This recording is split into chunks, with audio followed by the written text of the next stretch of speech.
Hello and welcome to RPG Research.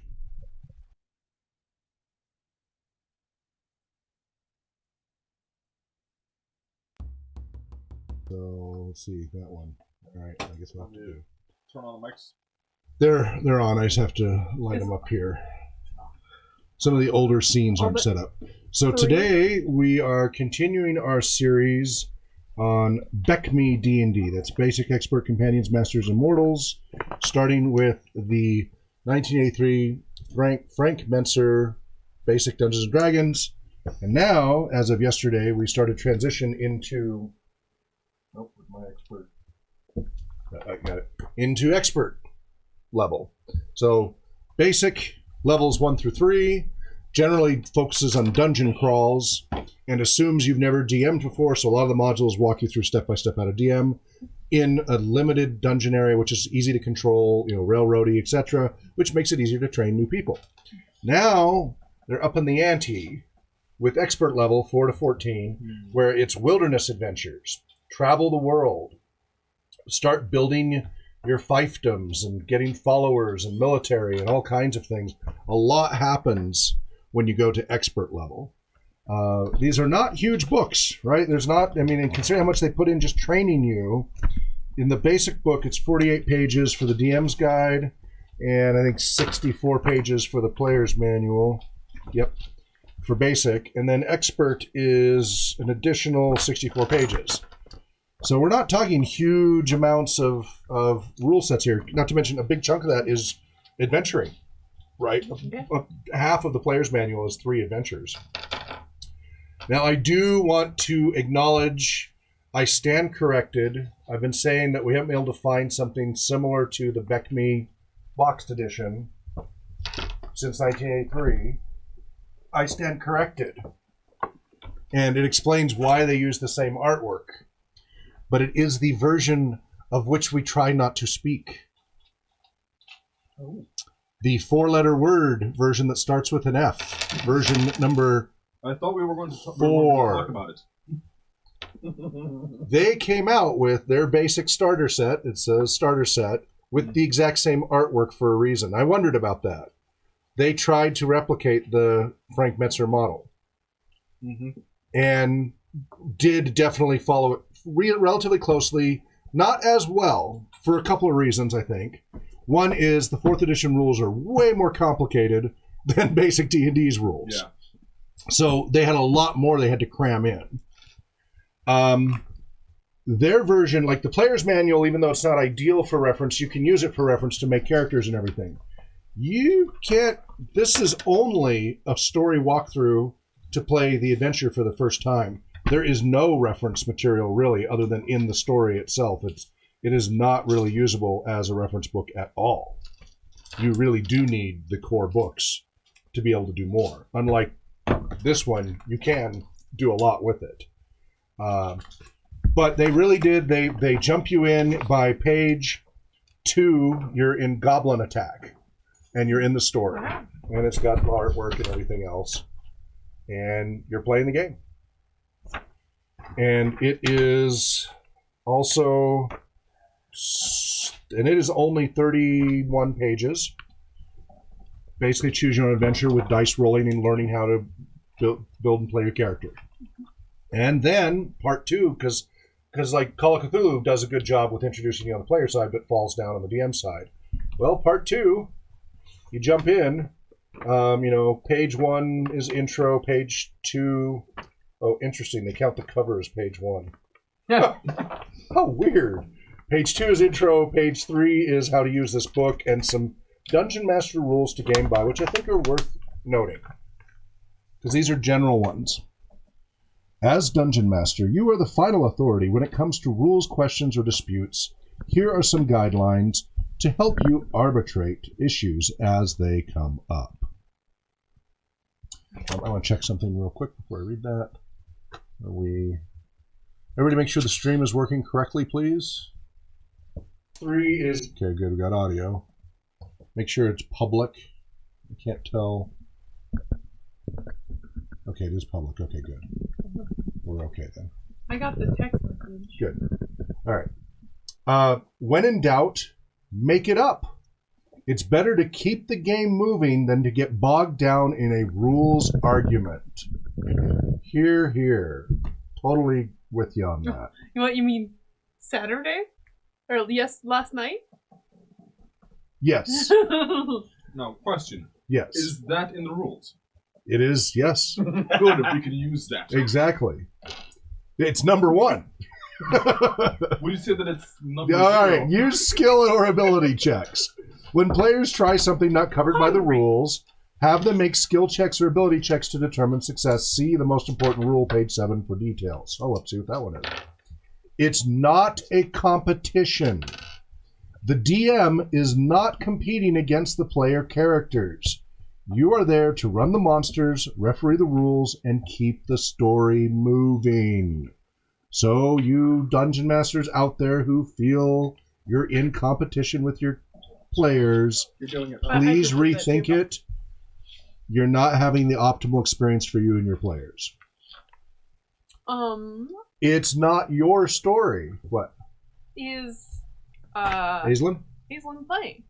You're joining us, right, Aislinn? Because she has a character from yesterday, Oh, right? Yeah, I think I'm playing. I hope so. That was the plan. I was just curious because Yeah. we never said anything. Yeah. Nope, she's here. Otherwise, I'm just creeping, so. To the creep. Ah, T-Rexin. Lonely Isle. I guess we should do a quick intro. So, Hawk Robinson. John Walter. Danielle Whitworth. Shane Green. Daniel Ivey. That's you, Aislinn. I'm Aislinn Kenny. And we are RPG Research. I want to do the three amigos. But it Woo! doesn't work, so. All right, let's continue. It's I not thought Wild your Science. story. Make sure you get Aislinn in there, too. Yeah, that's what I was It's the gonna do right group's story. So let the players contribute to the outcome through the actions of their characters. The Dungeons & Dragons game is about imagination, about coming together to tell a story as a group. Let the players participate in the storytelling. Great. Be consistent. If you decide that a rule works a certain way in one session, make sure it works that way the next time it comes into play. Don't play favorites. Make sure that every character has a chance to shine. If some of your players are reticent about speaking up in the group, make sure you ask them what their characters are doing. Let the players help. If you can't remember a rule, ask your players how they think it should work. Maybe one of them remembers something from the player's book that you had forgotten. You don't have to be the rules expert. Hear, hear. Especially with how many games I juggle. Oh my goodness. I used to be really good at, like, I had the charts memorized for AD&D First Edition and most of Rollmaster's combat charts. I kid you not. That's just too much. But that's what I did. But as I did more and more games, that has become problematic. Danielle, help me remember, we're going to talk about the discussion we had. Oh, now it's going to fall out of my head. It was last week at the school about how to address. Come on. Okay, so we were at the school, Yes. and we were sitting in the bus beforehand. No. This is with the kids about how to address an outburst and how to. So they were trying to cheat. Cheating. Oh, not paying attention. That was it. Right. Okay. The not paying attention part. How to do it in the game rather than calling them out and embarrassing them more. Yep. How to modify behavior through the gameplay rather than getting into the, hey, pay attention, and etc. It's very easy, and it should be done all the time. So remind me as I finish these to loop back to that. Just remember it. Yes. Could you comment on the YouTube video so that way I can spell your name right? Well, it's right. Yeah, sure. Give me 1 second. Oh, it's right there. Yeah. Okay. It's also on yesterday's. AISLIN. Yep. Yep. And that's Okay. I just didn't want to spell it wrong. Oh, yeah, it's fine. Be fair. Use your powers as Dungeon Master only for good. Treat the rules and the players in a fair and impartial manner, and everyone will have fun. Pay attention. Make sure you look around the table occasionally to see if the game is going well. If everyone seems to be having fun, relax and just keep going. If the fun is waning, it might be time for a break, or you can try to liven things up a little. Have fun. That's from Victor Oh, Borda. we forgot to put broken. The Dungeons and Dragons game is a game, after all. Everyone should be at the table with the expectation of having a good time and ready to contribute to the fun of the table. Now let's see what rule, the most important rule on page 7. How do you know whether a sword swing hurts the dragon or just bounces off its iron-hard scales? How do you know if the ogre believes in outrageous bluff or if a character can swim across a raging river? All these actions depend on one simple rule. Decide what you want your character to do and tell the dungeon master. The DM relies on checks to determine success or failure in these kinds of situations. The idea behind a check is simple. Roll a 20-sided die. You want to roll high. Add any relevant modifiers. Compare the result to a target. Now, this is, again, 4th edition, really 3rd edition onward as far as that goes. All right. So that, I don't know if that's the most important rule. I thought the most important rule rules was have fun. that you were No, most important rules. You're not in Competitive. yeah. Yeah. The I think the most important rule is have fun. adversarial. That's the word I was looking for. Anyway, so that is from the edition that so this blindsided us because we avoided this. Like, I have all the other core books, but nobody liked it. Very few people, and we missed this whole, it came out in 2011, this whole basic starter set that actually was a pretty darn close copy. Late in it, yeah, like kind of its last gasp, I guess. Do you have the 3rd edition starter set? Yes, I do. So, and it came with, a bunch of cards and dice. It came with a lot of goodies. It came with a lot of stuff. Lots of counters, a lot of counters, maps for the adventures, the character sheets. It's fully stocked. It's quite a bit that you can use to apply towards the rest of your game. There's no reason this couldn't be used in 5th edition as well as maps and counters and stuff like that. So, so it has value, and it's cheap. Their starter kits are like $20. So, so they did again. It's not as well done as the 1983, but they at least follow the same formula. So we hope with this new D&D Essentials coming out through Target in June 24th, it's mostly focusing on character generating though, but it's supposed to talks about also about helping the DM run a game. So we'll see if they learn anything. Yeah, if they apply it. I hope they do. It would really help. Like, I'm not completely against 4th edition, but for its many crimes, it should be shunned. Yes. Shame. Shame. Shame. Shame. All right. So, John, your character is leveled up and ready to go? Yep, 4th level. Danielle, your character is leveled level. up and ready to go? Shane? Well, leveled up, but now that I got some money, I wanted to get some better armor. But Okay, you'll have a very limited window to do that. The ship had not launched yet, so that is an option. Yeah, you're in a port city of Threshold, and everything that's in the default list, you can go to the expert book. So basic and expert, you can look at that. Anything that's normal that you can afford, go ahead and buy it. Dan, where are you at with your character? You're all set? I'm negotiating. Yep, I know. And Aislinn, of course. So yeah, because you had to wheel and deal because you're dealing with you almost own the ship, but you got to pay the tax man. We will see. Yes, that's correct. We will see. I have a suggestion. Hang on, wait, Aislinn, go ahead. No, it's all right. Okay. We have 3 clerics, presumably of all the same religion. I'm a fighter, actually. Nice. We still have 3 clerics. Okay. You being a fighter doesn't change the math. Change the ratio without the math. Who's the 3rd cleric? 1, 2, 3. Aislenn's a cleric. Okay. Are you also a cleric? Yeah. So with 3 clerics, we should go to our church and have them sponsor this missionary mission. So let's back up a minute for those who weren't here before, and for our audience members who may not have caught yesterday's broadcast. How dare you? So we are, the whole point of this is we're exposing our staff and everybody else who's interested to snippets of BECMI, Basic Expert Companion Masters Immortals. I can't wait to get you guys up to the Immortals one, but we want to go a step at a time. We're not playing everything through. We did the basic intro adventure. You guys kept dying. You got over the wall. You never made it to the keep, but you got the point of how basic D&D works. And the significant difference from it and later editions, for example, how easily you die. and how easy it is to whip up a new character. It's the first time it takes you 30 minutes, 15 minutes making character, 15 minutes picking equipment. Second time it takes you like 15 minutes total. By the way, I like an alternate house rule I was reading on a group. So I've usually done it by the Constitution. You go to the negative of your Constitution before you die. They did it by level, which actually isn't a bad idea. So -1? -1 at first, right? But when you're 10th level, you can go to -10. When you're 20th level, because remember this game goes all the way past 36th level. By 20th level, it kind of shows that you've built some fortitude, and you're because it also means because you're less. The more invested you are in your character, the more upsetting it is to have it die. So you've got a little bit more buffer.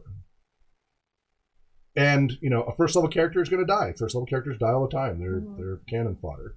10th level characters got a little more stick-to-itness. So it's a house rule. We're not doing it, but I just thought I'd share. It's a different variation. I always do it with the negative of your con, which is one approach. Another one is you could do the con plus level. I mean, depending on how far you want to take it. Some sort of math if you wanted. But anyway, I just thought I'd share that. As it is, rules as written, when you hit 0 hit points, you don't go unconscious, you die. And so we are, for the sake of just the training, doing rules as written. We're not doing any house rules with BECMI. And it is brutal. As people who only had 1 hit point for the whole adventure got to experience trying to just get through. I made it a long time with 1 hit point. When you can be killed by a caltrop, not injured, killed. A bee. I could have been killed by stepping on a die. Yes. And you stayed alive longer than a lot of the others. And if we would have had good communication, I might have been longer You might have. alive. I'm sorry. You might have. It's okay. So, anyway, it really changes the experience of the game to play with the BECMI approach as opposed to D&D 5th edition, 3rd, 4th edition, where it takes a lot to kill even a first level character. Now, John here manages to do it any level, wipe out entire parties. Yeah. Love you, man. I would play games with spiders with him. Yeah, he's getting a reputation as a killer GM.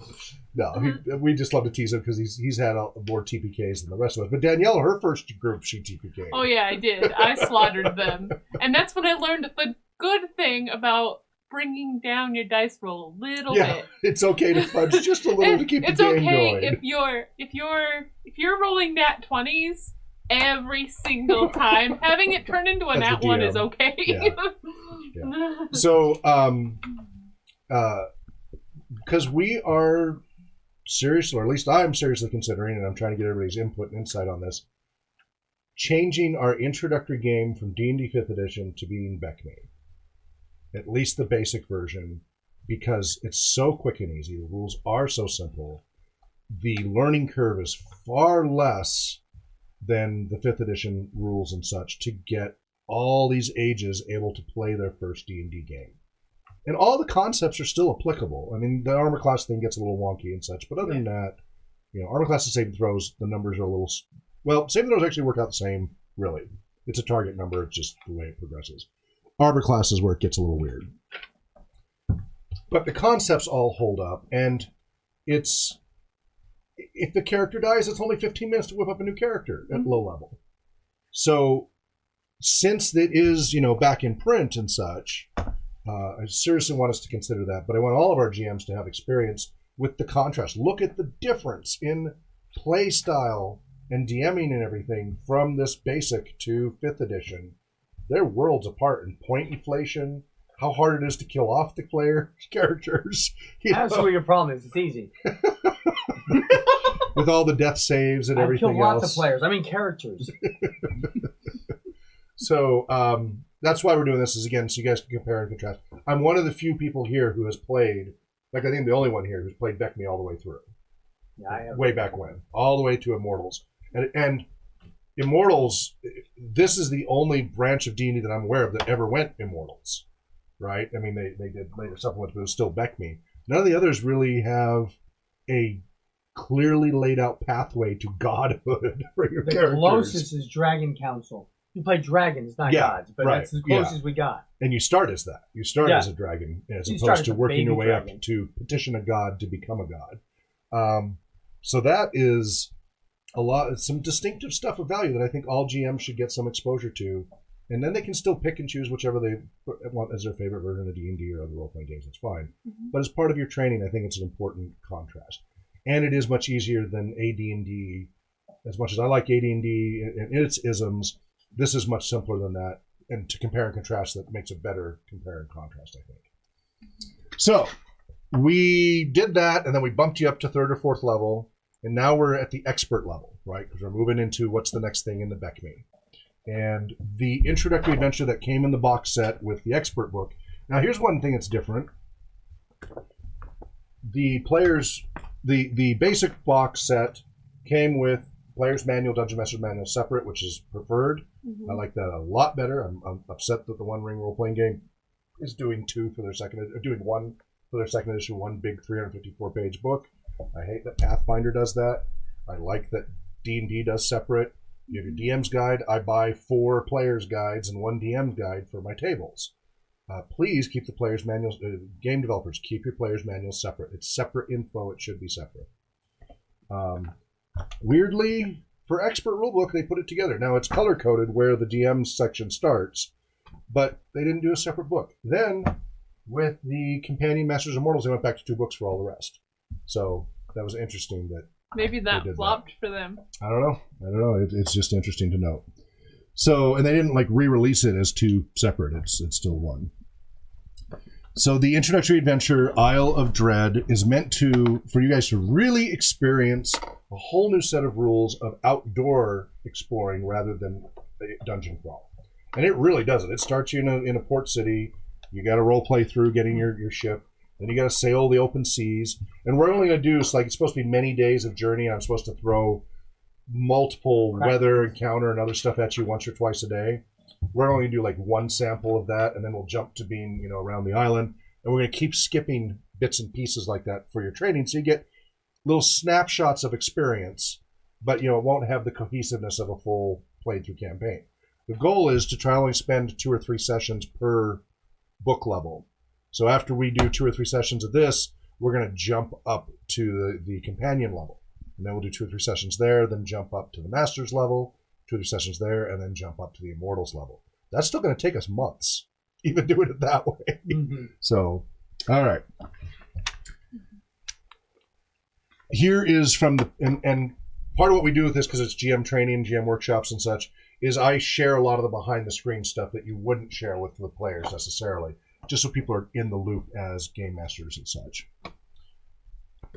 Dan, would you mind pulling up the GM Workshops logo? I think it's already in there, just needs to be made visible.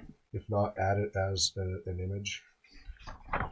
So, preface. The harrowing ocean voyage was exhausting enough. Now you're faced with a dark island that could well be filled with cannibals. A tattered old ship's log is your only clue to the riches that may lie beyond the isle's quiet shores.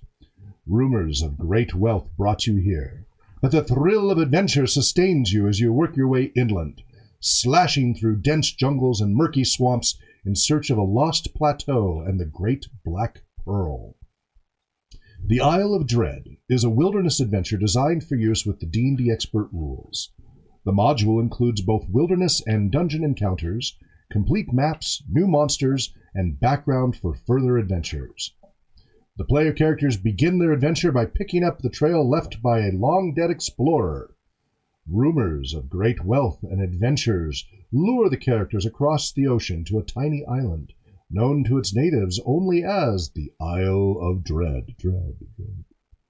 Once they land, the characters move inland in search of an ancient temple built upon a lost plateau.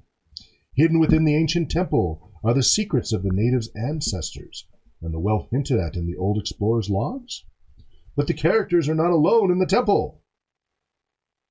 And I'm going to leave that hanging, not tell you what it says next. Of course we're not alone, we're together. The Isle of Dread awaits.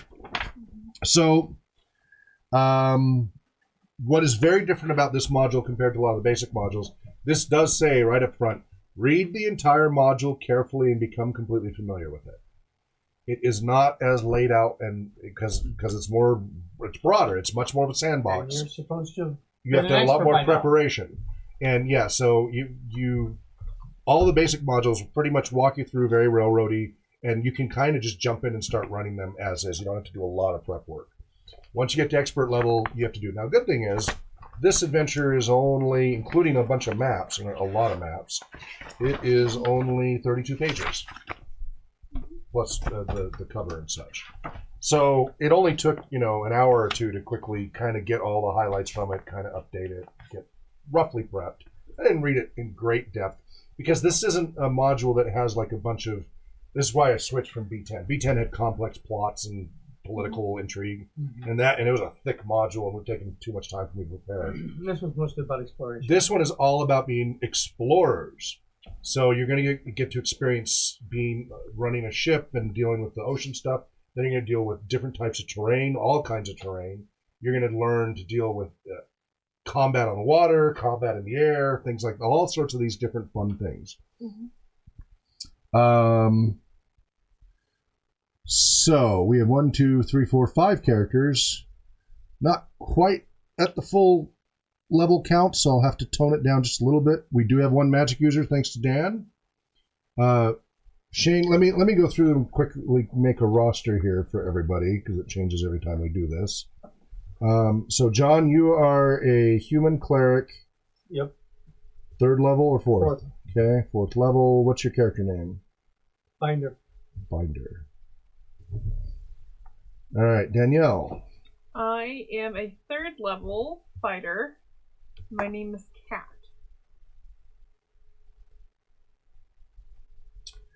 Shane. 3rd level cleric, Brother Caradoc.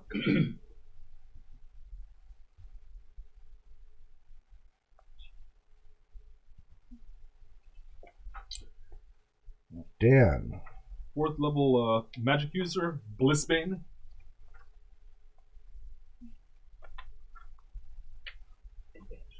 Aislinn. 4th level cleric as well. Marina, Reena. Excellent. John, what is your character's voice? My character's voice is this. Okay, so kind of lower, gravelly, Yeah. slow talking. Okay.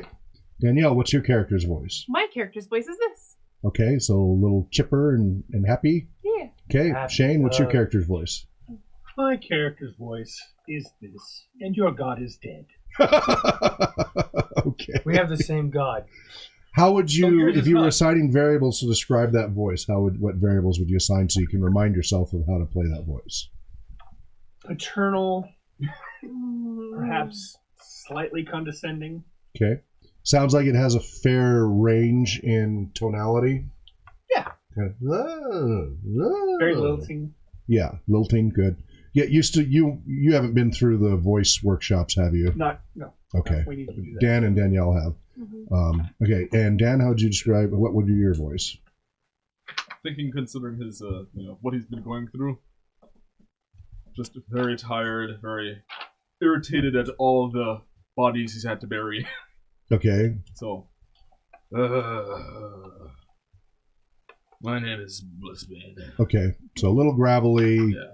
tired, a little raspy. Yeah. Okay, cool. Aislinn, what's your character voice going to be like?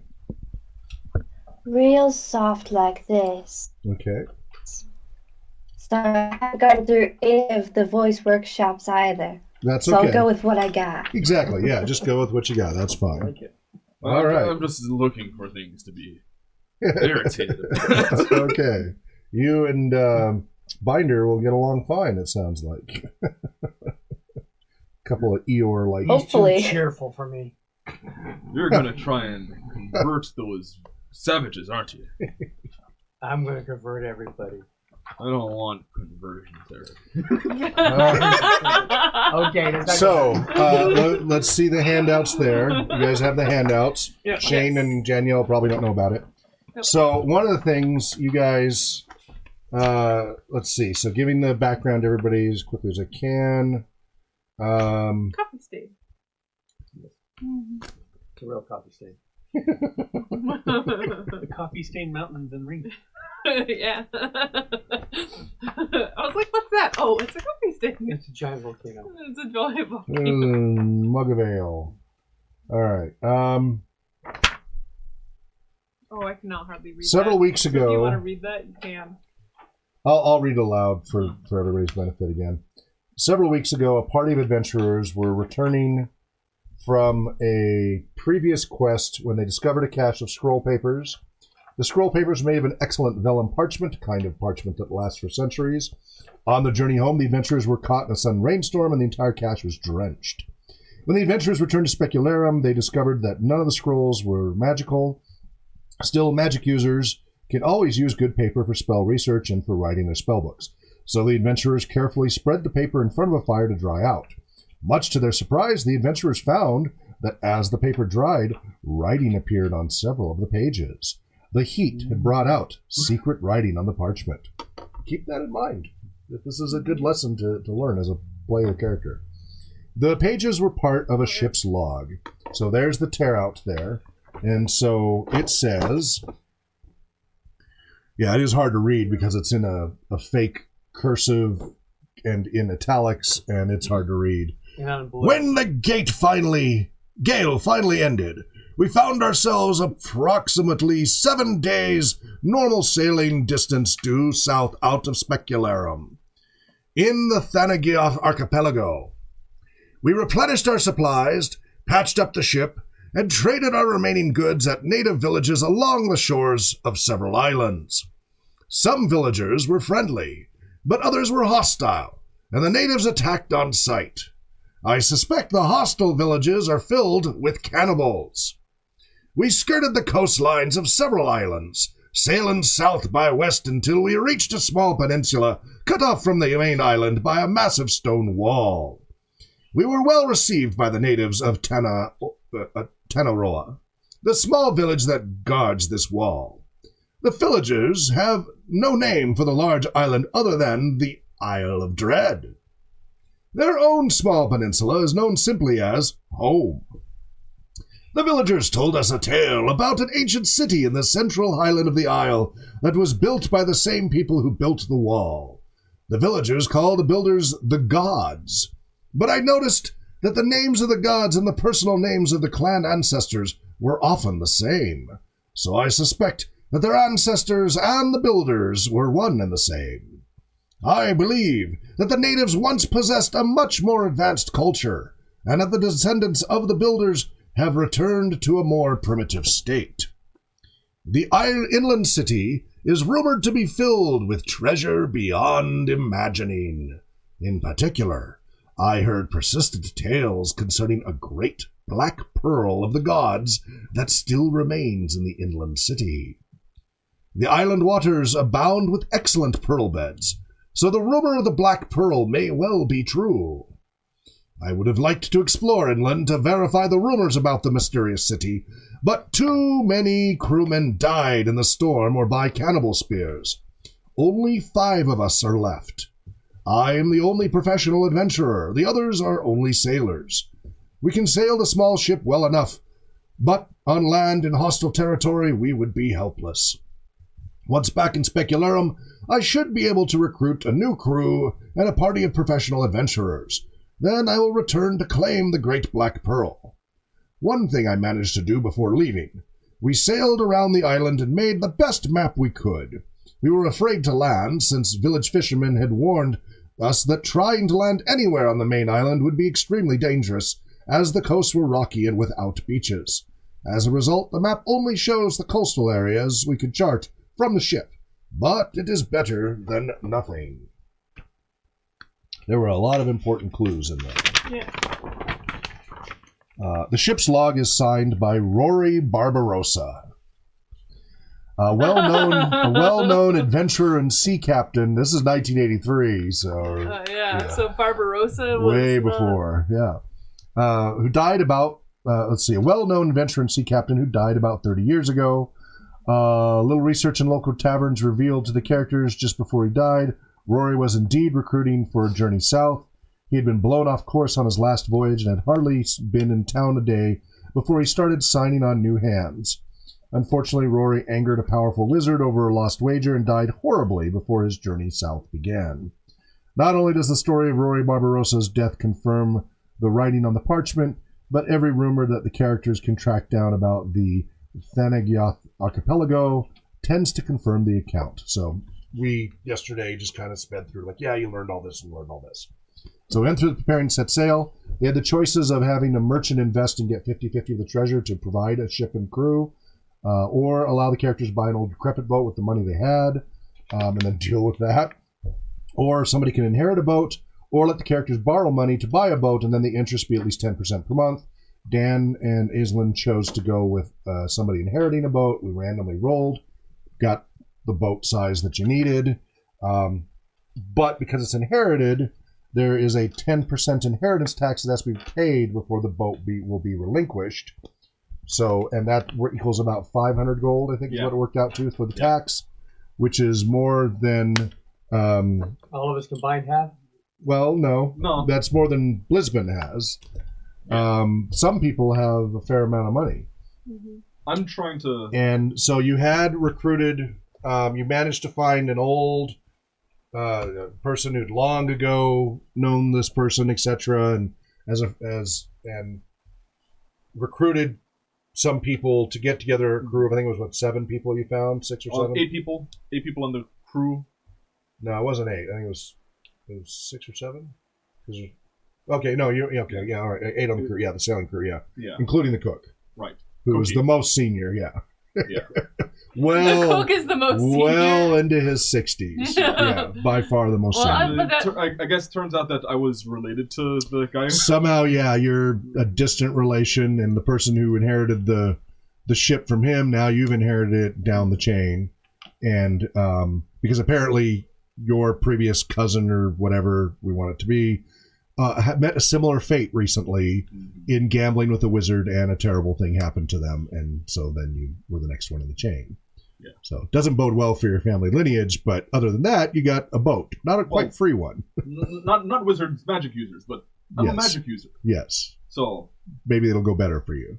I'm just trying to be on the other side this time. That's right. Exactly. You can deal out the horrible fate. Right. All right. So you've got sailors lined up to be able to man the boat. You've got your friends to bring in that you've adventured with previously to say, hey, look at this.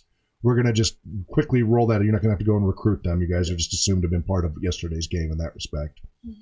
Now you have to figure out how you're going to pay to get the ship released. I have an idea for that. And then provisioning and things like that for a lot of people. You have an idea. So he has an idea. So role play away. Binder. Yeah. No converting the natives, please. I don't need you trying to convert cannibals. That's what we do. It's kind of our purpose. It's disrespectful. And you are standing around 3 clerics. I know. It's not disrespectful. We are saving them. From what? Themselves. Bringing them into a more enlightened stage. We're mainly worried about the chaotic ones, not the... If they're lawful, then we can work with them. But if they're chaotic and need to be brought into the grace of law and love and trust. Is it the next day? Is the guy, my prospective captain, sober? No, it's still that afternoon. It's still that afternoon. Yeah, so he's up sleeping it off upstairs. Okay. Yeah. Well, we just want the evil people to become good. That's all. Better for the whole world that way. And that's why you want to have the church fund part of it? Yeah, I think with 3 clerics, we can call this a missionary mission, and they can fund it. I'm just trying to make sure that we're not equating religion to morality. I don't understand the question. Have you had many blows to the head? Hundreds. Why? I think that's exactly what just happened there. Aislinn, do you have anything to say? Back me up. Not yet. Okay. Go ahead and speak up when you're ready. Will do. All right. But it's between you guys right now. All the action is in your Do you guys' have court. a better idea than the church paying for this trip? I think perhaps we should at first attend to their material needs before we attend to their spiritual needs. They could be quite hungry and perhaps needing basic education, and then it might be easier to further the aims of our church. Well, that's how it usually works. You go in, you feed them, you build a school, you take away their names.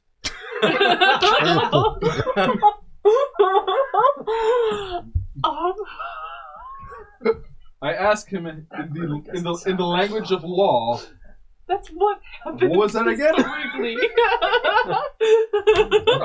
So you have alignment language. So, which I think everybody here is lawful. So, I'm neutral. oh, you're neutral. Oh, you're the only. What are you? I'm lawful. Okay, you're the only non-lawful one here. At least you're not chaotic That's This why time? she this fights. time. What's your class again? Fighter? Okay. I'm your bronze. And beauty. So, what you gonna do besides grumble? Come on. You gotta have a better idea. You either counter my idea or accept it. Thought Aislinn had an idea. Aislinn. I was planning on talking to the I'm pretty sure that I have enough money just to pay for it. Aislinn's rich? I'm trying to save you some money just in case we need that. In case you need those funds for something else. I was thinking about speaking to a halfling who sailed with the old captain, and see if I could, because none of us here have experience sailing ships. No. And with the exception of going to this island, I don't have any intention of keeping the ship. He is a captain without a ship. So if I can convince him to take the ship from me, maybe I could potentially sell him the ship for how much it would cost for the inheritance. Point of order, good friend Blisbane. Perhaps it would be better to go into partnership with said captain in case we meet sail again. Like we want to go home or something. Yeah. Because You might want to get back. if we have to go through this every time we have to hit water, it could become very tiresome and expensive. It is a good sized ship. I understand that, and I was considering that, but I wanted to at least make him invested in the ship. Make him have is a ownership. good investment. Yes. With a majority of the time where he runs it himself. So he's Could going be to a go good out pirating and tickling the dragon turtles. Could be a good source of residual income depending on the contract you decide. Potentially. Now, do any of you guys have any experience negotiating? Because I'm not that good at it. I'm only so good at it. Don't always get the best of deals. Sorry, my intelligence. I'm not what you would say a charismatic speaker, but I believe well. I mean, You believe well? Yeah, You're good at believing. I'm good at believing. I spent most of my Don't time stop tending the sick and believing. convincing them that blessings will be upon them. Perhaps I could persuade him that there is a divine reward for his assistance. I was going to try and sell the more the angle of honoring his old captain. Oh, yes. Play the Ancestors card. That's a good one.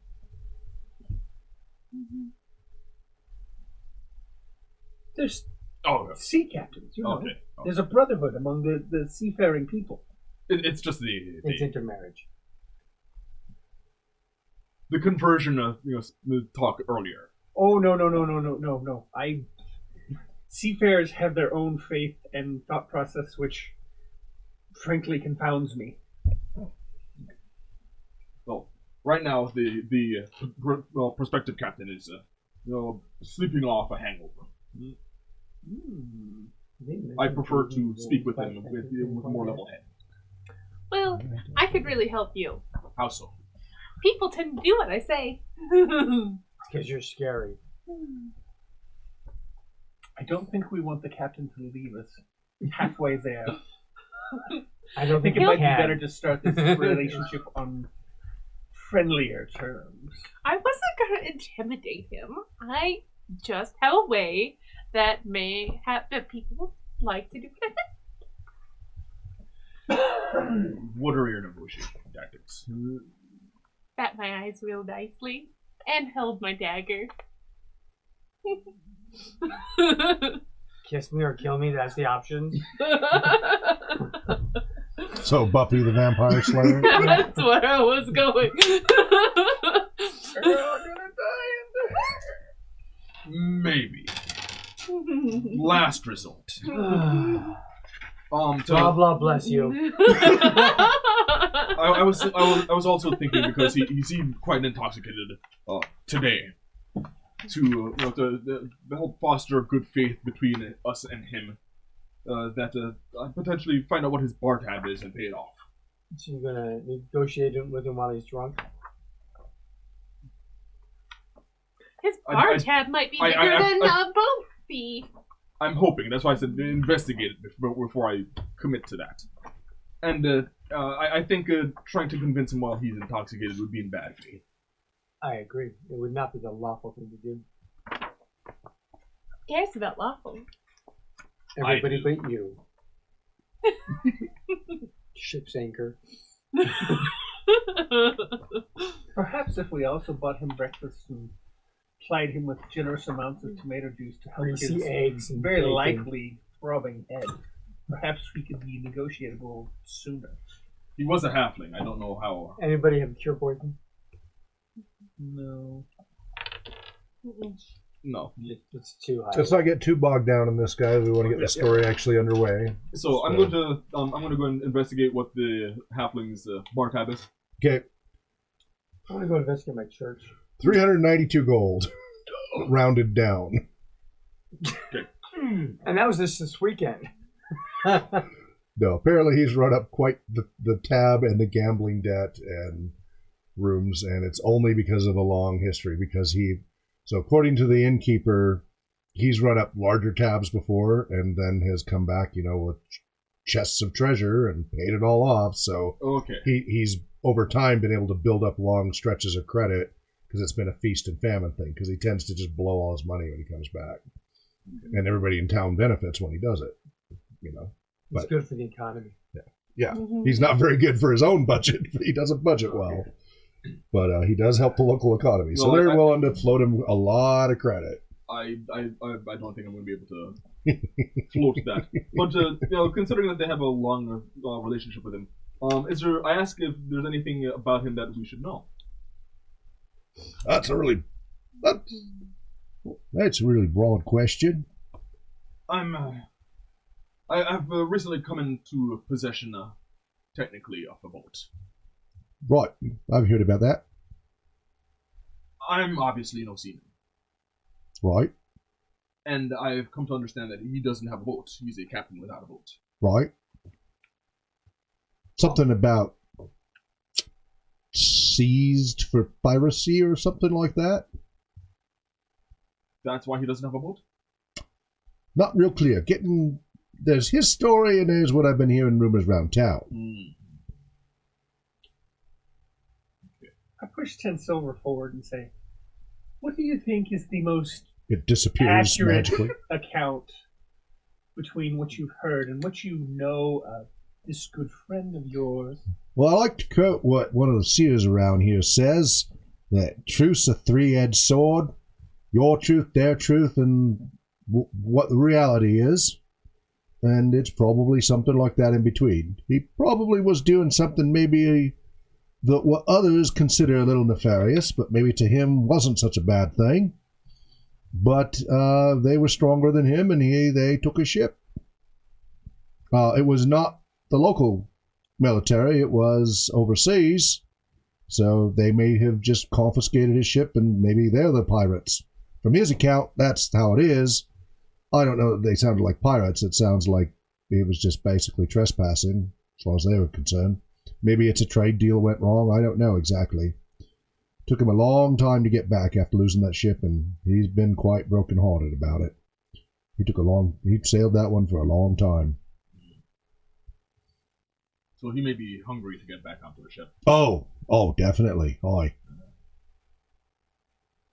And I know a lot of his debtors would be happy for him to have one too, and be bringing back money to this port. By chance, do you know some of his debtors? Everyone? Including you. I saw the bar tab. Right. So, what would be another little bit on the tab for him to have a boat? What do you mean? Well, we need the boat found. As I've said, I've come to technically own a boat. I inherited it. Right. He's not, like watching very suspiciously now. I do not have He's backed away. 500 gold to pay the inheritance tax. Right. I'm not that interested in keeping full ownership of the boat. Right. So, if we could find gainful employment for a captain without a ship, who could then start bringing in profits to the city again because he's active, would that be profitable for you? Not for me. That's too much of a gamble for me. What if it's a gamble split between multiple people? Sounds like a complicated mess to me. I'm just a simple barkeep tavern man. I don't want to deal with complicated business like that. Burning a bar tab's about as complicated as I want to go. Who would you know who'd be willing to help us on this venture? Cocky, I don't know. Don't have to make it this complicated, Dan. I know. Making it more, we want to get the actual adventure going, and you're making it much more complicated. So let's try to go with some of the easy options here. What's that? I did go to my church while they were right. Back. Okay. All right. So you go to the church, and you ask. I asked. Do you go with any of the other clerics? Any of the other clerics come with me? I was hanging out with Dan. Okay. Yeah. All right, Aislinn, you go with him. All right, great. I'm hanging out with Dan. All right, go ahead. And we have a ship. Welcome, brother. Welcome, sister. What can we do for you?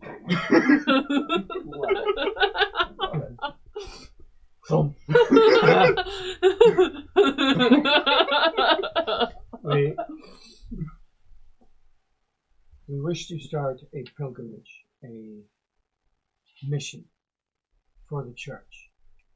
That is a most wonderful idea.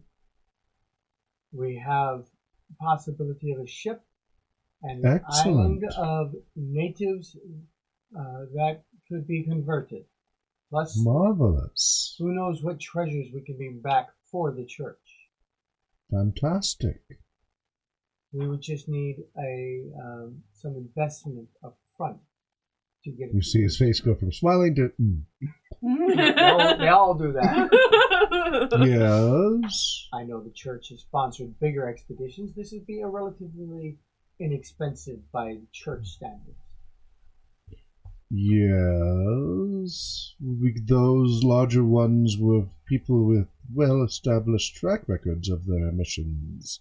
They'd usually gone on many others under more senior ones first to prove themselves on a track record first, before having the boldness of only...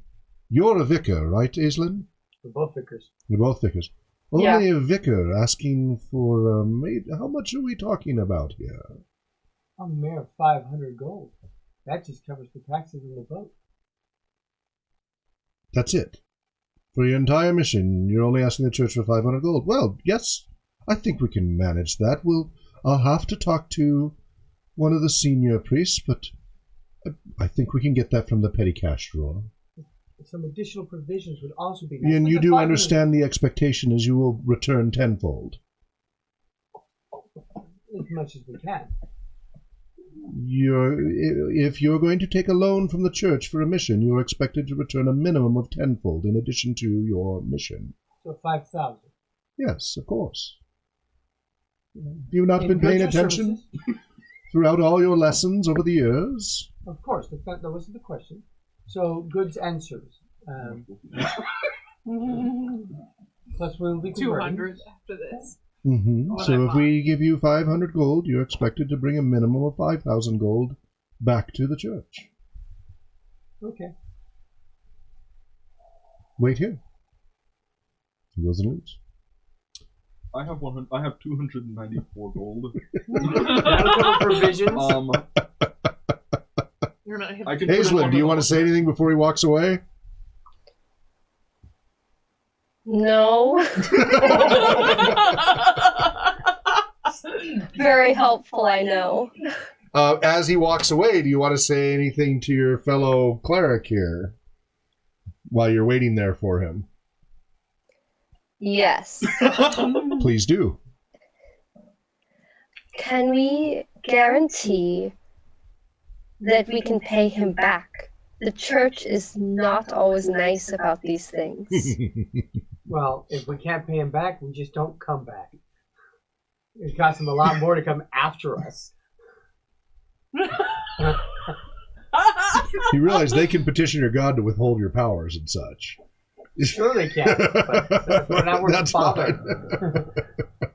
As long as we're actively out there Sure. trying to get the return, Yeah. Okay, that's fine. these things don't take a week. They take years and years and years. So Okay, that's fine.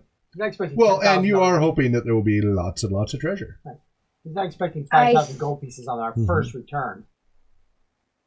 Yes, he is. I think you misunderstand the power of the church and the lengths they are willing to go. Think you misunderstand the power of the church. Yeah. Why do I hear? Oh no, I Yeah, forgot the- his name. the- From the The emperor, or the Palpatine.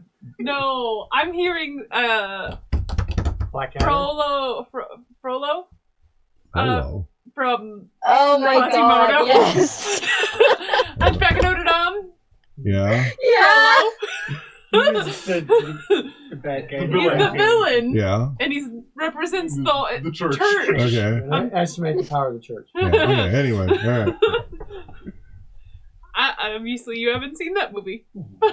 Well, I don't know which one you're talking You about. should. The old Disney. black and white one. The Yeah. Disney No. It's one. a Disney No, Disney. This is a new Disney. one? Disney songing one, yeah. It's yeah. at the Oh, I end of don't the know. Disney Renaissance. Okay. Yeah. Anyway. Fitting. I didn't even get that. All right. So, anything else you guys want to talk about? Aislinn and Binder? Sorry, not Aislinn. Rena and Binder.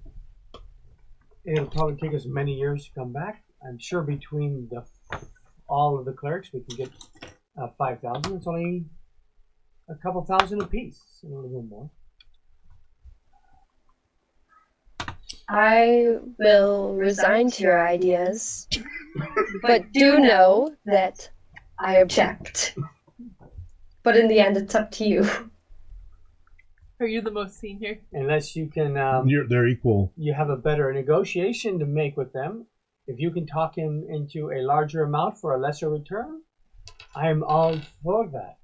You see him coming down the hallway now with a large bag of coins and a parchment, and a lesser priest coming along with a parchment and quill and a wax I have kit. 65 gold. So he comes walking up, goes over to the desk, says, "Sign here." Silver. So it's weird. I mean, out of character. Mhm. This is a more mercenary bank-like Yes. church than I was expecting That's to be a okay. member of. That's okay. Have fun with it. Sign here. And 200. Okay, get the quill out. Silver. You think? It's right there. Okay. Okay. So the binder. Okay. Copper? He signs it, pours the 250. wax, rolls it up, or stamps it, dries it, makes another one as you sign it. So there's 2 copies. I have, of course, read this, and this doesn't say any. There's no fancy. trickery whatsoever. It's and you get It's the a copy. lawful church. Well, and the copy gives you are officially representing the church on a mission, and so all representatives of the church and such are supposed to acknowledge and support your efforts as a mission. This paper is useful. Yeah. It has the force of your church bond. And it gets his I past think borders that and all are that kind of other way stuff. through. My lady. Depending upon where you are, yeah. How much cash do you have on you? All right, and 200 they hand you gold this huge bag of 500 gold coins. Okay. Shink. How much are you willing to give up? Thank you very much. We will go So- pay. Several what? Weighs what, 50 I have pounds? 294. He has 11. So- I think I have a 3 horse. Yep. We can Yep. take care of it. And on the horse, For this. Good I luck go- with that. I go find his tax person. Oh, You, he's not you even can't gonna do it come- yourself. You can't just. You have to go through him. It's his inheritance. I was gonna say he's not even go through. You're saying You can They- try. they All right, go always- aad. Go ahead and try. Go ahead. it's just like in the real world. So when you somebody know where calls it up to is. pay a You know bill. where it is. So you find the where the person, the tax collector. Yep. Everybody knows what the tax collector is. So he's this old, gnarled, hunched over, scrawny, miserly person. Sees you coming up and eyes you with a glint in his eye. What do you want? I am here on the behalf of the church. Yes. We are about to embark on a very important mission with the church. Good for you. What does that mean for me? Means I will pay the taxes of my boat that I'm going to be on. You have a boat? What's your name? No, it's not my boat. It's the boat I will be on. Mm-hmm. What's your name? 200. 200? What's your Yeah. character's name again? Lisbon. Lisbon. Lisbon. Oh, yeah, Blissbane. Your name is Blisbane. I am paying on the behalf of Blissbane. I am his representative. Oh, this is that ship that was inherited from Barbarossa's Correct. family. It has a Oh. 500 gold piece. Surprised he could come up with the money. We didn't expect that. Well, you should be glad of that. The gods. Well, where is he? He's preparing the ship. Well, is that what we Yeah, I can't release the ship to anyone but him. I'm not asking you to release it. Just accept the payment. Okay. And then when he comes, he just I picks can it up. or money. Show up with him. I can't give. I don't know you from anyone. You say this is for the church. That's wonderful. You do, Where is he? what part of accepting the 500 gold and then just waiting for him to come? I'll gladly take it. Please, go ahead. Give me the gold. Send it right there. Okay, just give us a receipt. Okay. That his taxes are 500 paid. gold. And your name again was? My name is Binder. Binder of... Binder of the church. No. Okay. Where do you reside? On the boat. You don't have a residence. The church. All right. All right. You see he's putting it into a ledger and everything, and then he And he tears off and... All right. There's your receipt. And the receipt shows the taxes for the boat are paid, and he's not just All it accepting shows is 500 gold pieces, and you're just the name Binder. I want to see that the taxes are paid. Right. This does not indicate what anything other than It's here in the ledger. Show me. He shows you. Shows you right there in the ledger. Shows his account, and shows where the That his amount account due. is zero. It shows, it shows that paid in full. Okay, so you seem like a person who's scamming me. So now that I've seen in the evidence, You mean your spider senses tingling? yes. Probably for good reason. Yeah. Now that I have this, I will be right back with him in the money. And I go up to him. Okay. We are on our way to the tax person. How convenient! Welcome, come over here. Your tax I'm Okay. gonna is take a paid. side trip and go talk to the mayor for a moment. This is Better getting way business too bureau. complicated, everybody. and you were trying to avoid politics. This has You're the one who nothing to do made him with a the boat. shyster. Has nothing to do with the boat. What I'm planning. Okay. All right. So I head to the tax person with All right. So sack you're heading of back to money. the inn. You guys are leaving the inn. You're heading to the mayor. What are I'm you going doing? with him. Go with him. Because he has all my Aislinn, money, you're so I with have to go with Binder heading back to the inn. I'm gonna stay with the tax collector. Ah, there you go. He's like, "What do you want? Why are you here?" He's looking nervous. I'm just gonna keep an eye on you for a minute. I beg If you your wouldn't pardon. mind. I'm just waiting Oh. for some friends, of course. Well, go wait somewhere else. This is not a hostel. It's all right. Bullbrick! You hear a rumbling sound from somewhere in the dark corner of the room. Are we fucking up? Think we've got some trouble here. Oh no, no trouble. I'm just with the church. Church smirch. If you're not here to make money, then leave. Well, I'm always here to make money. Well, great. Then what are you here? What are you proposing? Ooh. You feel the ground go, and then another. And coming out of the corner, towering 8.5 feet tall, is this ugly lump of a person. Comes along with one eye, That's although rude. well, no, he's literally like lumpy. He's just a big old lumpy person. You're not sure he's living or not. He seems almost like made of mud or clay or something, and he's slowly, and you feel the ground with each step. He's a golem. And comes up and towers over by each of you. So you have a proposition, do you? He's looking at you. You just so the big lumpy person looking down at you, just kind of. If you don't have anything to say, please leave. I have much work to do. Where exactly am I at this moment? Like, am I in a building? You're here in the tax collector's building, and you see all sorts of just knickknacks, and it looks like people's stuff confiscated. There's a warehouse behind him just filled with crap. And this is just, you're out here near the entrance of this, where he's got his desk and everything and ledgers. And there's little lesser, scribes and such coming and going from time to time. Occasionally, you've seen, soldiers show up with their tax collections, things like that. So, Okay. He's supposed to be an extension of the government. Well, to tell you the truth, I was out and I was hoping that I could find something to buy. You wouldn't be having to We're not a sell store. anything. No, the auctions only happen once a year. Really? You have nothing to sell me. I do have quite a bit of gold. What are you looking for? She's looking for an honest man. Have you seen one? How long do I have to stall? A little bit longer. I'm counting the minutes here. Takes a little while for them to run into each other and all that. Mm-hmm. I am a woman of the church, so it's nothing too ungodly, but maybe something that would help me in my travels. He looks very perplexed.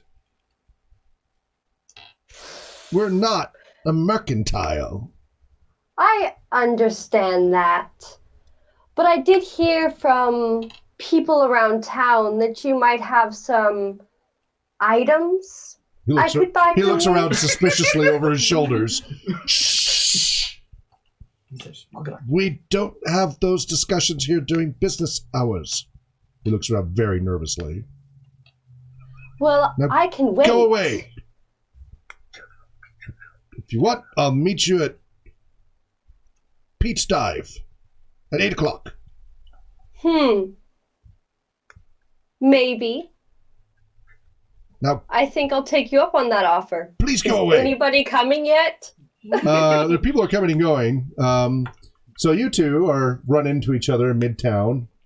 Well, you run into these two. Come. Okay. I've been taken care of. what's been taken care of, and I keep on walking towards the tax office. Yeah, we're. So we're all heading back to the tax office. Okay. So you're stalling for time. Yeah. He's looking increasingly nervous and starting to sweat. His Mm-hmm. translucently pale, his veins through his old skin and everything, just getting a little flushed and nervous. You can see he's starting to get agitated indeed. And you do see in the distance your friends now starting to head this way. But they're going to be a little while still to get here.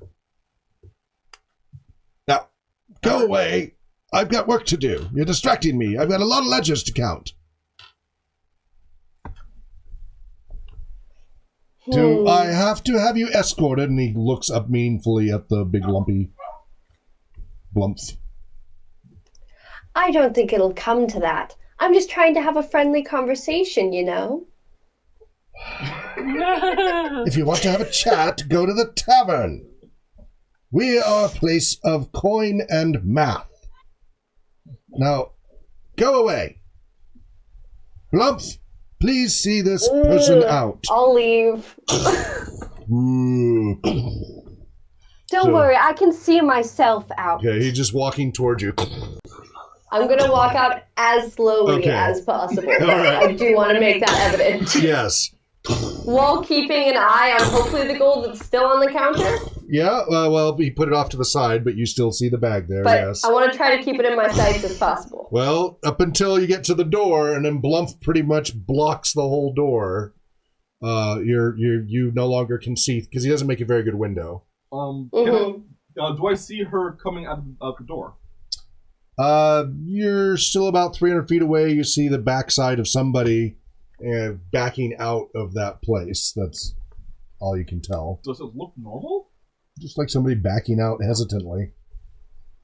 I'm going to walk back over to them. All right, so you walk to each other. So All we right. can I'm meet gonna, them I'm gonna halfway. speed up when I. Yeah. All right. The minute I So you recognize get there. her, I run up. All right, so you guys come running on up. You to her. What is going on here? What? I don't trust that man in there. You really shouldn't have given him your money. I haven't given him any money. She looks I have a meaningfully over at Finder. him. I have a receipt, Finder. and he has it in his log, and you're a witness. If he does anything, we'll bring the full church upon him. I go inside.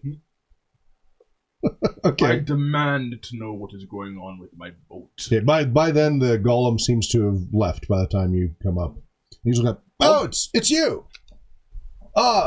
Here's your deed. I thought I had to pay my taxes. He took care of it for you. Painful. I'll take care. Return the money to him. Excuse me? Return the money to him. We had no such agreement. See, this is exactly what I was talking about. Trying to do someone a favor? This is exactly it. I don't need this kind of trouble. It's a gift. There's no obligation to you, other than giving us a ride there. I've worked with you long enough to know. Blumph! Here's your certificate for ownership of the boat. I hand him a sack of 500 gold. Thank you. That is to pay off the taxes. All right, then. I You want hear you it. to Didn't we already pay off the taxes? We did. He's not accepting payment. And I demand that you return the money back to Binder. Here's my receipt. You guys see this 9-foot-tall lump of a person coming out of the shadows about 20 feet away, slowly coming towards you. I'm holding my receipt. I've given you your ship certificate. Thank you for the money. Takes it, drops it on over. I You don't. have your receipt. Good day. Either we pay or the church will be here shortly. Church smirch, 10 feet away. I'm gonna The laugh church doesn't at pay this for guy. stupidity. 5 feet away. Big old lumpy Mind you, thing. I have not let go of the money. Oh, you didn't let go of that. I I thought you did said you not. put it here. No. All right. Well, he tries to grab it. No. Fight. Be good. Blumph. You have to use force. Raises these big hunks. So the church has no authority of law in this country. This isn't Sounds like this- the reality of history for the last 10,000 years. They have some, but they're not the controlling force here. Stealing from the church. But would be anyway- enough. Okay, Anyway, so I have the certificate. you have the certificate. He gave it to you. Okay, in that case, I give you the 500 gold. Go repay There you the go. gold. Do what you got to Go do. repay the church. I will not have Okay, my. you guys are making this so much more complicated than it Wait. needs to be. It's unreal. My Wait. goodness, people. We've never been not complicated. Plenty of times. Plenty of You didn't times. have to make it complicated. You just- So anyway, Could I reach the But we mayor's office tend yet? yes. Bureaucratically, we tend to be not so. Yeah, you just made it way more complicated than it needed to be. Go ahead. I ask if I can speak to the mayor for just a brief moment. And who are you? My name is Brother Caradoc, and I'm here on behalf of a halfling who previously was quite stimulating to the local economy, but has fallen upon hard times. And I would, perchance, if I could speak to the mayor for just a moment to help this man get back on his feet, perhaps? Why would the mayor want to do this? Because it would stimulate the local economy, which I would I see. assume the I mayor would like. I can make an appointment for you 3 o'clock Thursday next week. He has a slot. Well, He's a very busy man, you know. well, I understand that, but I would Uh, assume that If you stimulating the if I economy understand is- you're the church, and we greatly respect the church and the properties and the taxes we gather from you, that's wonderful. If you want to send one of your higher ups, perhaps maybe you could get an earlier meeting. In fact, I think one of your higher priests is actually due to have lunch with him tomorrow, so perhaps you could just relay the message to him. But otherwise, Thursday tomorrow at 3 o'clock is the soonest I could get you in. Well, we would like to leave sooner than that, and the person who would be captaining our boat is sadly in arrears, and he's the one who stimulates said yeah. economy. Uh-huh. And I would hate to think that you would want to be an impediment to stimulating said economy. I just take care of his appointments. well, Not up for me to decide. then he's- I suppose that I will have to relay to the church your lack of cooperation in stimulating the economy of this town. I don't. If you were the one that sets the appointments, you could also move the appointments around. Good sir. But I Bam. just. Wait here. What's your strength score to be throwing around all that weight? What's your charisma? 12. Okay, that's fine. A 3. It's just bludgeoning. So he slump shoulders, goes through, knocks quietly on a door. You hear a, "What is it? I need to speak with you, sir. I'm busy. It's important, sir. It's about the church, sir. Come on in." Goes on in. Timidly shuts the door.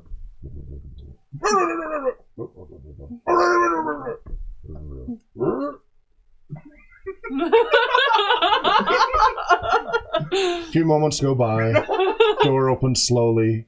Poor little fellow looks out and goes, "Here." Opens the door for you. And as I go by, I give him 2 silver.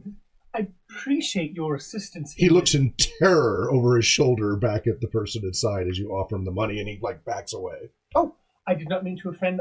Forgive me. Bribing a government official, it's a horrible crime. No, it is merely a show of thanks to your service to the church. Don't do that here. Please don't do that here.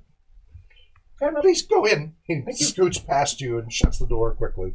Inside, rich, dark wood, just a beautifully ornate place. Behind this huge desk is this very rotund person, maybe only 5'6", but probably well over 400 pounds, sitting in an ornate chair.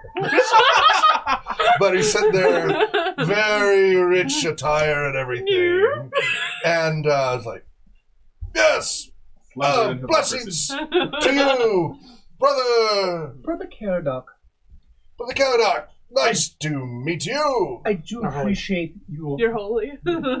freeing up your busy schedule for just a moment. Yes, I'm a very busy person, you know. But Yes. They said this is an important business for the church. Well, not Something about our local economy. yes. Yes, please. We are planning on a journey from a recently acquired ship. Unfortunately, none of us is skilled at captaining said ship. We have engaged the services of said captain. Unfortunately, he has a bit of debt looming over his head. Now, this captain, a good halfling in good standing in this town, normally is very good at bringing rich things to the town, such as fine food and fine wine and beer, and he's normally free with his coin when he comes back from voyage. Do you remember what I gave the halfling's name as? I forget what the halfling's name is. Do you remember Aislinn? No, I don't. You only So said I it can about make it once. up. That's okay. I can make it up then. I just want to know. Shall we call him Frederick? I'm going to call him Horatio. Horatio, nice. Horatio, nice. Horatio the Horatio. halfling. Horatio Noseblower. So, Horatio has, from what I've heard, has done well for this town in the past, and this momentary setback. Yes, Horatio. We all know Horatio. Yes, and as I said, he unfortunately has managed to. Please, cut to the chase, brother. What is it you're asking? Could you please perhaps talk with the innkeeper to at least temporarily forgive his debt until we return from this voyage? I'm sure that once we return, there will be more than enough to settle up.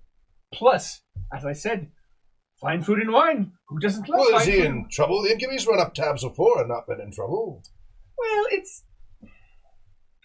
considering his, shall we say, misfortune with losing his ship, his standing has Yes, dropped that somewhat. was a sad story. Well, now we have a ship who needs a captain. Perhaps Yes. you could expedite with the innkeeper to maybe at least temporarily free up Horatio until we have returned from our grand Is voyage. the innkeeper threatening collection? Not so much as he seemed very determined to get his money back before Horatio went anywhere else. That doesn't seem like him. Perhaps because Horatio does not have a ship anymore, he's not as willing to forgive as he was in the Does he past. know you're arranging a ship for him? Well, So what does this have to do with the church? the church. I understand how this helps our economy. What does this have to do with the church? Why? Well, our church is also going to You perhaps. don't know that, do you? Did you have that discussion with him? Oh, I'm making this up with a whole cloth. All right. Okay. The church plans to expand and spread our benevolent blessing to other lands. Yes, that's what the church does. He seems to be getting a little And there was impatient a now. discussion about my Okay, And- he was. Okay, good. And if we don't have a captain, we can't go on our mission. And we can't bring back the good food and wine, which I'm sure you I appreciate. understand the impact on our economy. I'm just a little confused. It seems like you may have overstated the church side of things here, perhaps. Yes? Oh, there are many benefits to church and economy. We very often work hand in hand. I'll speak to him, although I don't think it's necessary. And, I have a very busy schedule. And if there's nothing else, I would like to bid you adieu. Yes, I do appreciate your time Good. in this matter. And Good day, understand- Brother Caradoc. And if I might also, perhaps, Yes? leave a small donation for the poor of this town that I'm sure you would disperse quite wisely. What do you mean? Well, I have done somewhat well as an adventurer, and I feel that I should share in your benevolence toward the town and everything, and I would like to make a small donation to the local poor of this town. Okay. So I give him 5 gold pieces. Thank you again for your He benevolence. looks at it like you just put dung on his table. Bearing in mind that I'm... Thank you for your generosity, Brother Caradoc. Now, if there's nothing else, I'm a busy man. Yes, Have a good day. thank you. I leave. It's weird for a church member not to donate through the church. That's a little backwards, it seemed like. Well, let's just say that I'm not quite as strict as some churches. No, this is okay. All right. Okay. So anyway, you We're guys are in strange. there. He's saying, get out of here. Anybody want to fight the big giant golem? If they get hurt, I He needs attack. 500 gold back. And he's only got 500. He's got a certificate. Yeah. I only attack if they are in danger. So I'm willing to leave, and Attack cat? I have other uses for this 500 gold. Right, so you get out, and he comes out, and is everybody back together now? Yes. You got your certificate, freeing your ship. Now what? If you aren't going to return the gold to... I would talk to the rest of the priests to determine whether or not to return the gold. Wait a minute, where did you get this gold to begin with? The church, and I hand him the certificate from the church. Yeah. Which is a binding contract. Tenfold? Are you out of your... Which you're looking at, and you know how the church contracts work. They do not let you out of these contracts once agreed to. It's very difficult. And there was not a lot of room to negotiate. So it wasn't like there was a reasonable church to work with. So This is maybe you not should have unusual. negotiated slightly longer. Aislinn, do you have anything to say?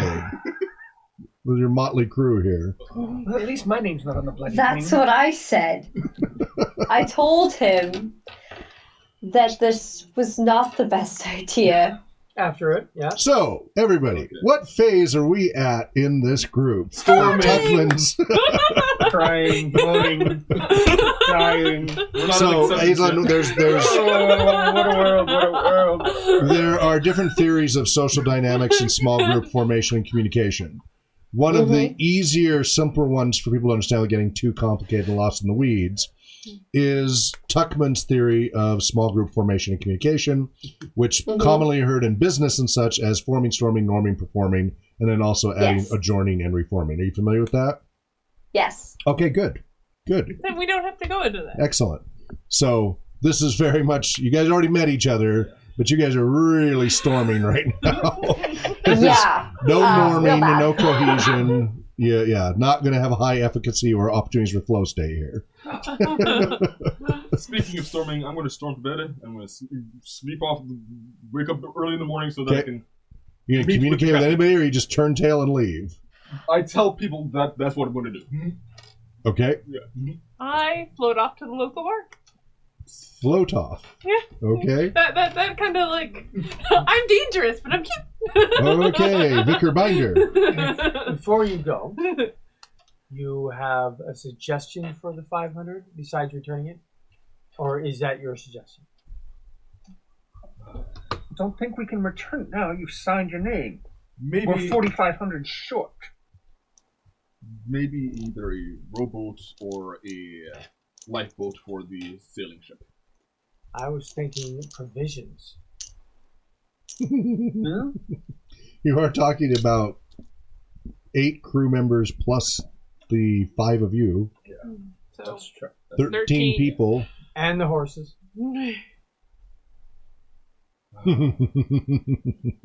We'll go over this tomorrow. Just trying to get out of the dock here, people. Okay. you should have railroaded us. I'm going to see if Or you could have Horatio's just come said, around yes, yet. the church sponsors. Well, it does encourage going through and role playing through this, not quite this level, but that literally, like over the tax collection and everything, that the boat can't be freed, all sorts of opportunities for what have you. So I'm letting you guys go with it a little bit, but I'm nudging you here, like, okay, let's get the adventure underway. Okay. So, Aislinn, What time of day is it in the game? by now Well, it's right 3 now. in the afternoon. Okay, You're going to so bed definitely should really not early. leave on the boat yet. Correct. I assume that our captain is still passed out drunk in the tavern, Correct. No, he's in his small closet room. but that's in the tavern, right? Yes. Or in yeah, the back? Which is inn, why yeah, I it's floated in the off inn, to the second tavern. floor. I'm I- going to the tavern. My room is right next to his. She's talking. Sorry. Go ahead, Aislinn. In character this time. I suggest we return to the tavern, go our separate ways, and meet back at the docks at 5 o'clock in the morning. It's so early for me. I'll sleep on the boat. No sleep on the boat. Morning prayers are often at 4, so that's no problem for you.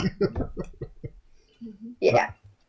And I suggest we wake up the captain early in the morning and just drag him with us if he doesn't want to come. You're going to Shanghai your possible captain. How lawful of you. I don't think we need to go... Well, So- hang on a second here. Did you actually get a crew together yet, or were you hoping he would bring a crew together for you? I wanted to talk to him about the Right. potential the crew. the Plus yeah. right. the 8 who were Yes. already with the ship. So let's go ahead and fast forward this, Yeah. since this took way longer than I expected. I try to meet the captain Wheels within in the wheels. tavern once he comes down. You guys try to turn this into a Dune plot. All right.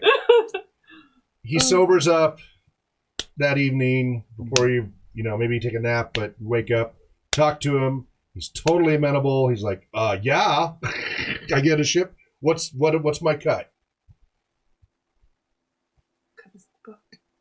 I also mentioned to him that the 10%. Okay. He says, sure. What's your Cool. cut? Well, Aislinn just proposed 10%, and he's like, okay. That was too high then. Yeah. just to Think let about you, how many people there are. just to let you know, I spoke with the mayor, and Well, he is the captain, so. You spoke with the mayor. yes, and he's going to. So what do I need for his voice? I guess it's gonna have to be up here. We spoke with the mayor. Yes, hoping that at least until we come back, that the innkeeper would sort of let your tab slide. Thank you. Well, I just thought it would be easier if you left town without that hanging over your head. Okay. Thank you. I just wanted you to have a clear head so you'll focus on the voyage. That might be tomorrow before I have totally clear head. I would recommend lots of tomato juice. It helps. Yes, if you say so. No, trust me, Right. I know. Well, it's never been a problem carrying the tab before, but thank you for getting the mayor involved with my finances. Well, when you put it like that, Uh-huh. He's looking a little worried. I managed to avoid ever having to meet the mayor. Let's not concern ourselves with that right now. How this way, when we soon come will the back, ship be I'm- ready to sail? This is my ship. I inherited it. Oh, Yes, you're related to the Barbarosas? I am. Oh, You're a captain without a ship. I have a ship with no captain. yes. Yes. I don't know the beginning of running a ship. What do we need? Oh, you're going to need supplies. You're going to need a crew. Enough supplies to keep the crew alive. To get there and resupply and come back. We might want trading goods to trade with wherever we're going. Where are you planning to go? I show him the map. Where'd you get this? That is for me to know. I saw this when I was a boy. You're no longer a boy. True. seasoned Yeah, he's in his late 40s at this Yeah. point. So. a seasoned captain. I you noticed are. that. He's a gas you are. So I could get some men together. Uh-huh. They'll want some of the spoils. Mm-hmm. How much do you think you'd be able to negotiate for us? I think they'd take 1% each. How large will the crew be? I could probably bring together 7 that I trust. So between you and the crew, 17%. Yes.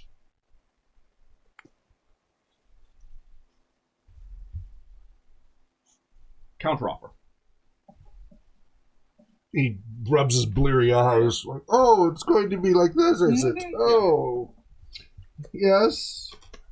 15%. And after this little adventure, you can continue using the boat. What do you mean continue using it? As in, you will have partial ownership of the boat. To use as How you much wish. partial ownership? I'm thinking because I'm not planning on spending my entire life on the oceans.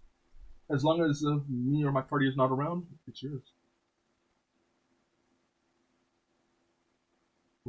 What do you mean it's mine? It's your boat to use. Do with as I want. As long as it's not does not bring a bad reputation to me. What would be a bad reputation for you? piracy. I don't believe that you'd be. No, of course not. No, those are Exactly. terrible rumors. I've never done anything like that. I'm just saying I know of some things that Well, happen then you have in the nothing sea. to I'm worry not- about. So, I'm a legit businessman and Yes. sailor. okay. Now, mind you, if perchance we hear otherwise, you would forfeit that. All right. So 15% is fine. Yeah. Shake. Wait. Don't you think you should get a percentage of the spoils while he's using the boat?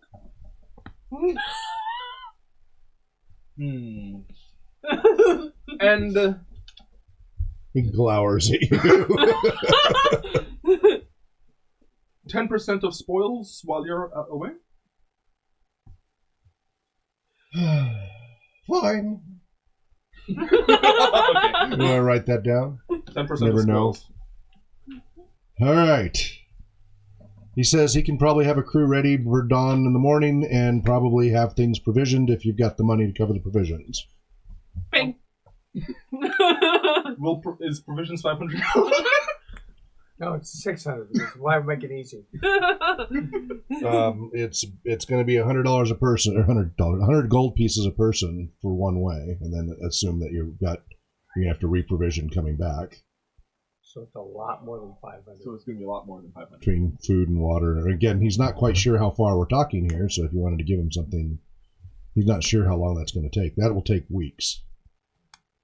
So that's a lot of food and water to stock, and there's not much of anything in between. You want to see what the general. Here is the high level. I only have 34 gold. The same here. What? See, there is one paladin we haven't ransacked. A paladin? Or not paladin, man of God, woman of God, cleric. I swear I had. My lady. There it is. So here you guys are up in the Karamikos area. Mhm. Here it is down here.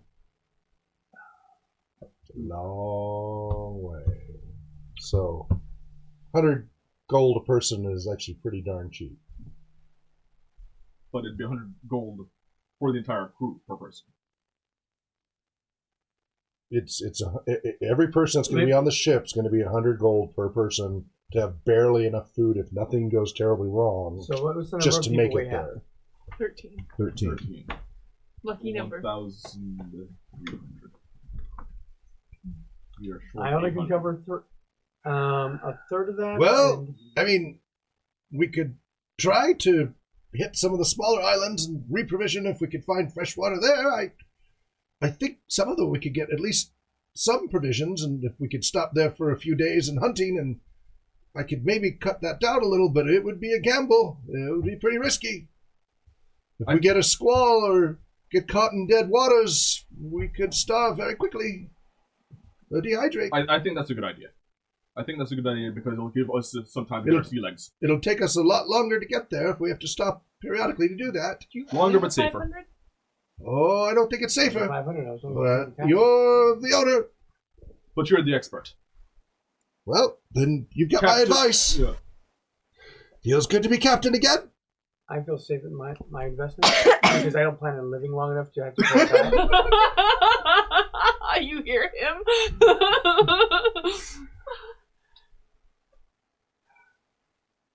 Already played all our What about cards. her? Yeah, I really kind of jumped the gun on that before they knew what the numbers were.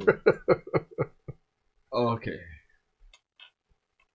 How much do you have? Hang on. Yep, Yeah. there we go. That's what. So he then turns to look over at Rena, Lady Rena. Lady Rena Vicar. Vicarina. Vicarina. Vicarina. That sounds like a song. It does. What are you sitting on? Sounds like something Or on butt. Fiddler on the Roof. Okay, so looking over at you now, Lisbon's looking at I have somewhere in the range of 900 gold. Yeah, life could have been a lot simpler. Yeah, that's why I offered it in the first place, Yeah, but still. okay. I'm just like, So what are you guys we have doing? enough. But okay, so That's 1,400 gold total. For 300 short. If What? you ask nicely. 300 no, short. not 300 short. Oh, wait, never 500. mind. So, We're would you be $100. willing to help us with this? Nope. I'd be willing to give you the original 500 I offered you. So You'd be 300 short. 500 plus 5 is 300. You would be 300 short, yes.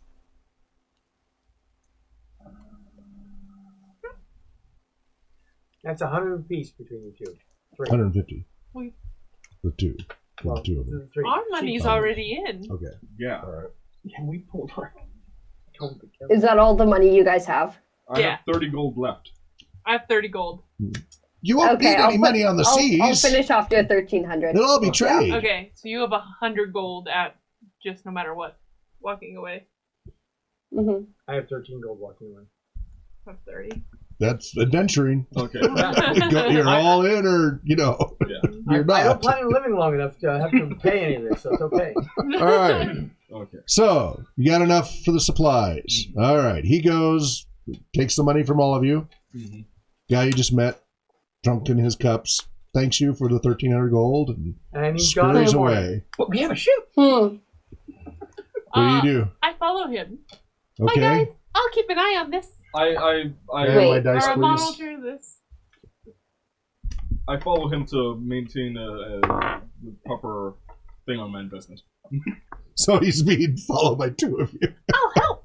That's what I basically say. No, I don't need any help. In fact, you'll scare everyone away. You're telling me I'm scary? Yes. Yes, very. Which you come in handy in a fight. Where would you like us to meet you? On the deck, that was early tide, 4 a.m. I want to say 4 bells, but I know that's the wrong way in seafaring time. That's not 4 a.m. But anyway, Okay. So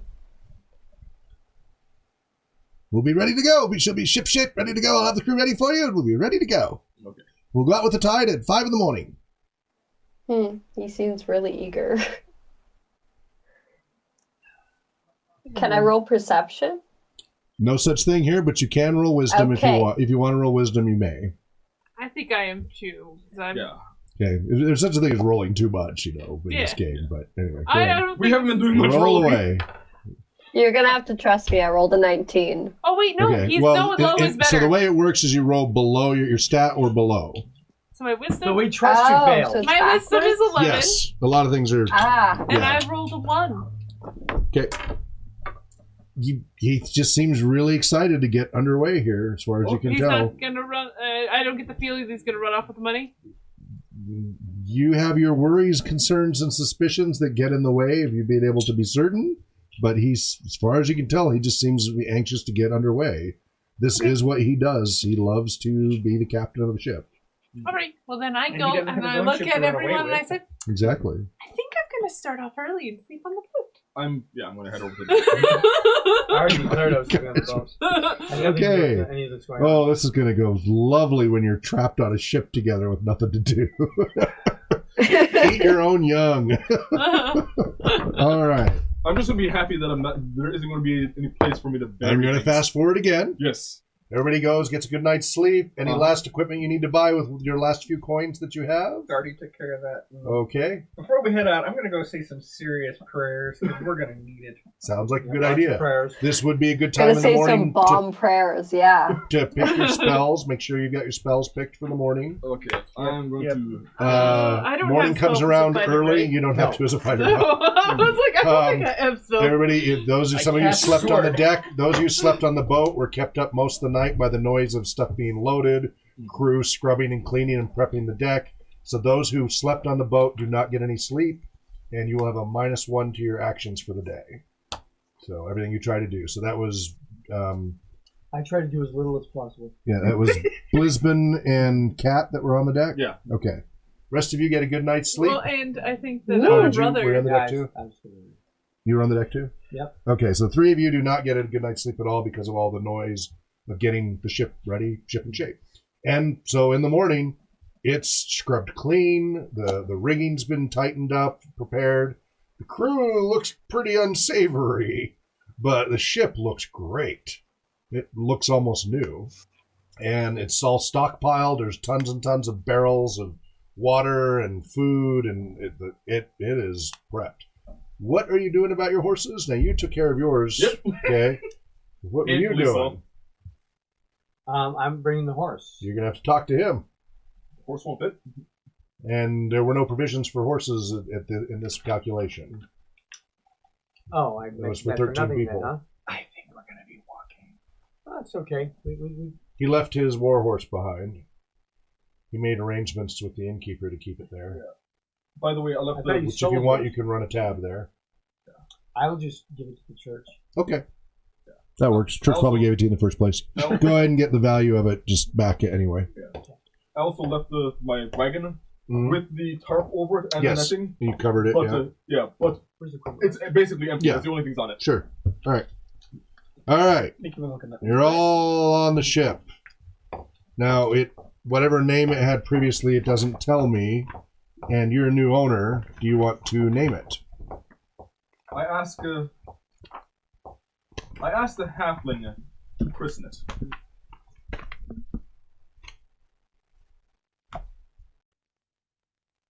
I get to name it? Yes. Wow. I've never gotten to name a ship officially. Give me a moment to think about it. Barbarossa's Beauty? I think that will work. I think that would be a great honor to the old captain. Aye. Yes. All right. Barbarossa's Beauty. So you sailed with him. Was he a handsome fellow? I just don't want to perhaps be bringing ill will onto the ship. The ship is the beauty, not Barbarossa's appearance. Sometimes spirits don't like to be invoked in ways that could be seen as mocking. Oh, he'd know better than that. I'm sure he'd be honored. Oh, yeah. Oh, yeah. Okay. All right. Tide's starting to go. Mhm. May we sail out, sir? You're the captain. Excellent. He starts rallying, and the crew immediately moves quickly, professionally. They're all on the older side. This is definitely, crew he's They're worked seasoned. with. They are very seasoned. All older than, I think, any of you, because you're all human. Yeah. Yeah. But I'm a magic user, so I don't know how old that would Yeah, be. that's true. Well, they're 40s on to Oh, 60s. I don't have an armor class. Okay, I should figure that out. Yeah. All right, they pull off the docks and start working their way out and get out of the harbor and out to the coast. And before long, you're out on the open seas. The sails unfurled, making it would be- good headway across the seas. Mhm. Finally, Yes. I want to do two things while we're heading out. yes. I want to enjoy the breeze, Oh yeah, wonderful sea and then breeze. after I'm done enjoying this breeze, I'm going to teach myself to sleep on the boat. Okay, all right. Yeah. As we're going along, So yes, I was just going to say, I'm going to kind of watch the crew and see if I can learn, so like if they need any help or anything, because I'm all about helping people. So I try and learn how to be a sailor, I guess, while we're sailing. okay, they do not seem receptive to that. They kind of have the "leave me alone, let me do my job" attitude. Oh, I don't. I just observe. I don't try and get in their way. Okay. I just Well, try but and- you inadvertently seem to always be like every time you're like trying to watch and try to be, unless you're watching from afar, no matter how hard you try, you always seem to be. I've experienced this many times. maybe up by the wheelhouse. I don't know. Yeah, I mean, if you just stay like away from all the activity and just watch from a distance, not a problem. every time you try to like get in closer, like you always No, like, excuse me, get out of the way. Hey, watch it, I'm move just it. going to stand by the Yeah, you're amazed at how much activity there is trying to take just notes. doing this. See if I Okay, can. all right. I mean, I don't know how much. And of course, now you're open seas. You know the ship's moving and rocking in a way you're not used to yet. You don't have your sea legs at all. Yes. Day 3, I'm doing this with my dagger. Over my hand, just be Only with day the 3. Wow. over my arm, not my fingers So yet. I here's haven't some gotten my excerpts sea to the legs. GM. Okay. During the character's voyage from Specularum to the Isle of Dread, use the wilderness rules and the ocean encounter tables from the D&D expert rulebook. You should check for an ocean encounter at least once per day. Now, that's a check. That doesn't mean there is one. When the party sails toward the isle. A 6 rolled on a d6 indicates that an encounter takes place. Okay. So, just for giggles...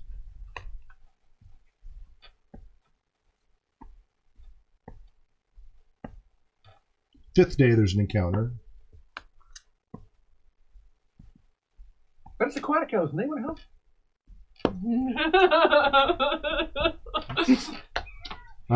12th day, there's an encounter. So that's 2. Day 7, I'm trying to do this, but I'm going very slow. Day 10, you're going like this. 19th day, so about roughly every 6 or 8 days.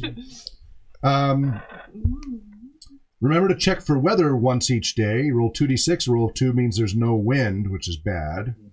And a roll of 12 means there are gales or fierce storms. And then it says check that for effects of weather checks, etc. Also check once per day during the voyage to see if the party becomes lost. A roll of 1 or 2 on a d6 indicates that the party is lost. That's pretty darn easy. The expert rulebook lists what you should do when the party becomes lost.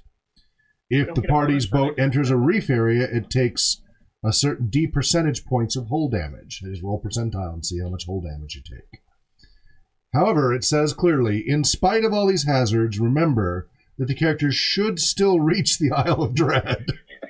Keep this in mind when balancing encounters, weather checks, and checks for becoming lost. No, the You wash up characters, on shore. not necessarily the boat, arrives. No, they want you to get there, so But yeah, do they want us to get back? that's less important. Yeah. Just getting you there. You wash So- up on shore. So we're not going to worry about all of that. You're going to have your adventures. In theory, would help your group build a little more towards norming, which on the ship would be a good opportunity for that because you have limited space. You're going to have to communicate with each other, and you're working with another crew. People are going to have to figure out their slots and what they're supposed to do. It's very important, especially then in times of crisis.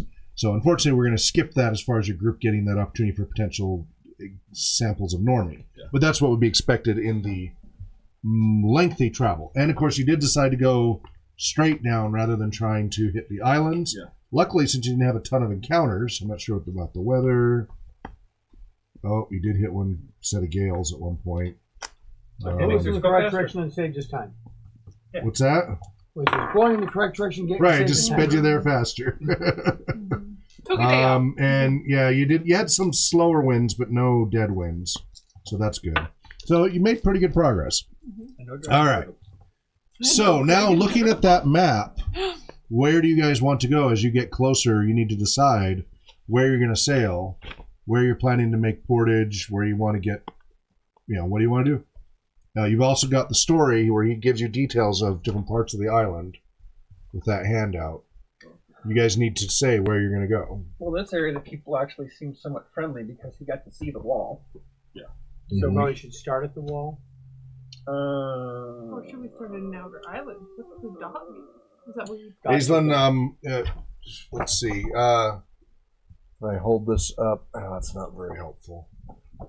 And I don't get the overhead camera. Oh, wait. Let me get the overhead camera. Perhaps we should consult with our captain, being the seasoned sailor that he is. And that he's probably seen this. Well, he right? recommends, but he was too young at the time to know which way. He knows there's reefs and other dangers, Is that what but he the doesn't pink know. Yeah. Yeah, but who knows how much that's changed in 30 years. So he is? At least this map isn't green. yeah. Okay. Well. I put it on something here. So what camera is looking at that? So I'm trying to figure out here. This one? No.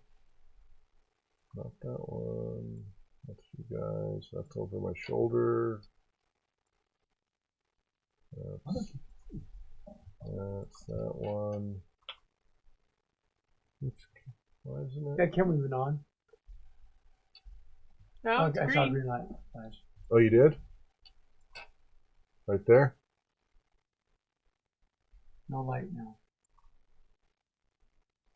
Green. There. Okay, so it's the 925. No preview available. Will it work? Nope, nope. So that must mean that. Okay, so switch back. So it must be being used by OBS here after all. So overhead. Oh, it's there. Why don't we see it? It must have lost its settings. There it is. Activate. We're not showing. It was deactivated. I Go don't back into the see it in settings. here. Maybe it's just behind something. Let me bring it up. It should be highlighting, which something's wrong. You said it was deactivated? Right. That's below deactivate when not sharing. Device go up. default. That one? Yeah. That's to deactivate it. It's currently active. Okay. Well, it's not showing up. Try clicking and then clicking again. That usually. And then activate. Yeah. All right. Well, we're just gonna have to deal without it. Yeah. Let's not get too bogged down on that. Okay. All right. Sorry. Anyway, there's on the map, the southeast end. There's at least some info down there. The rest of the area, there's not so much. Yeah. The question is, do you want to come down from the east side or the west side? Or do you want to just try to find, like, it looks like you might be able to dock in that, up north in that little spot in the northern slot there. Looks like that might be This possible. cove? Yeah, looks like there's a cove there. It's a lot of mountains around it. Yeah, but it does look like there's a flat spot there. Or go down to the village, and if so, you want to come in for the east side or the west side? I'd rather go down to the villages. And I think we should come in from the east side. Yeah. Maybe hit the. You want to come down the east side? Yes. The captain doesn't have a decision one way or the other, so either way works. All right, so you come down. Is there any real difference between the two sides? There's 2 reefs on the east side. There's less variety on the east side. The left side has a lot more things sticking out. Like a lot more restriction. And the east side is a little closer because the village that's marked is on the southeast corner of the island, so it's a little bit more direct route. And I think Yeah, probably a good idea to go to the eastern route then. And I'm thinking go to one of the villages that isn't right by the wall, just so we get a better idea. So one of the other villages? Yeah. Okay. Close enough to the wall that we've got an idea of what So this with area is those like. dots there, if number 1 is at the wall, and then you just count your way down. I think we should go to number 2. Yeah, number 2. Okay, It's so- pretty far inland, isn't it? No, I guess it's right there by a cove, so that's fine.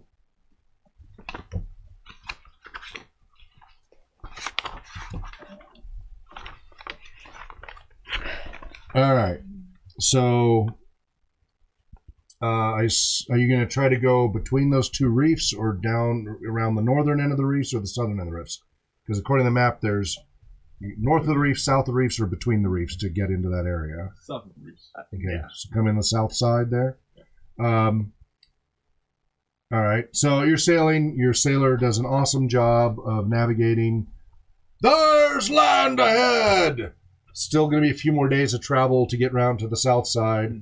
But you see it. You see mountains, towering up thousands of feet. You can see a good 3,000 feet up in the center of the island, this huge plateau. Looks like it might have been a humongous volcano at some point. Doesn't look to be active now. You do see at the north end of the island, the south end of the island, some slightly active volcanoes. Not huge erupting, but they've got steam and stuff coming out of them, both north and south. So there's a few small active volcanoes. I say small relative to this thing in the center.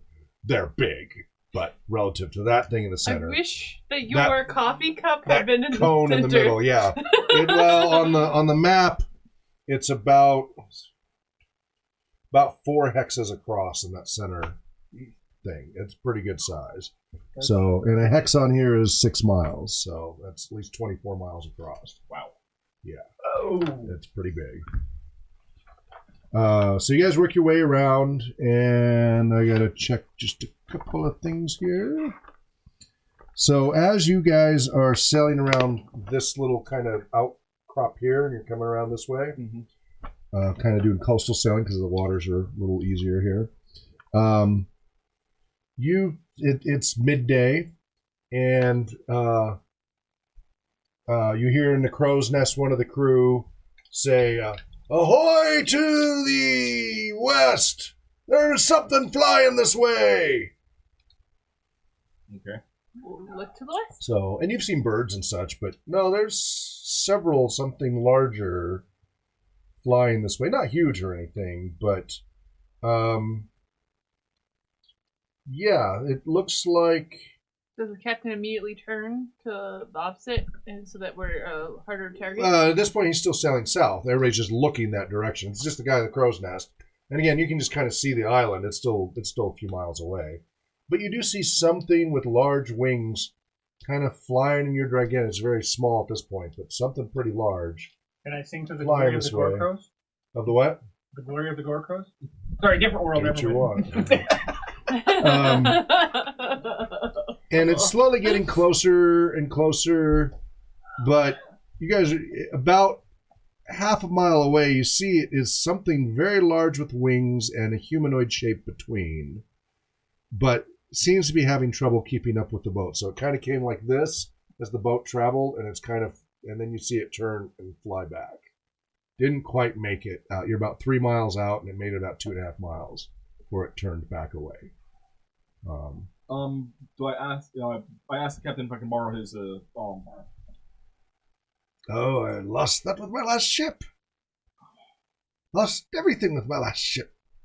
So when we bought provisions, we got nothing that makes a boat work, like I got compass. the food to keep us alive. If you'd given me a budget for many other things, but I did the best I could with what I had. And I think you did a phenomenal job. I would say so. Spyglass cost about 1,000 gold. So That's very expensive. I'm very sad to have lost it.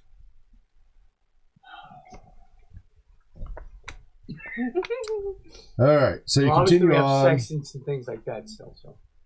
So, yeah, he was able to keep his rudders and such. So, couple more days go by, and you're now parallel to that reef. He actually goes in kind of close on that one and says, "If I remember right, take a look. The water's very clear here.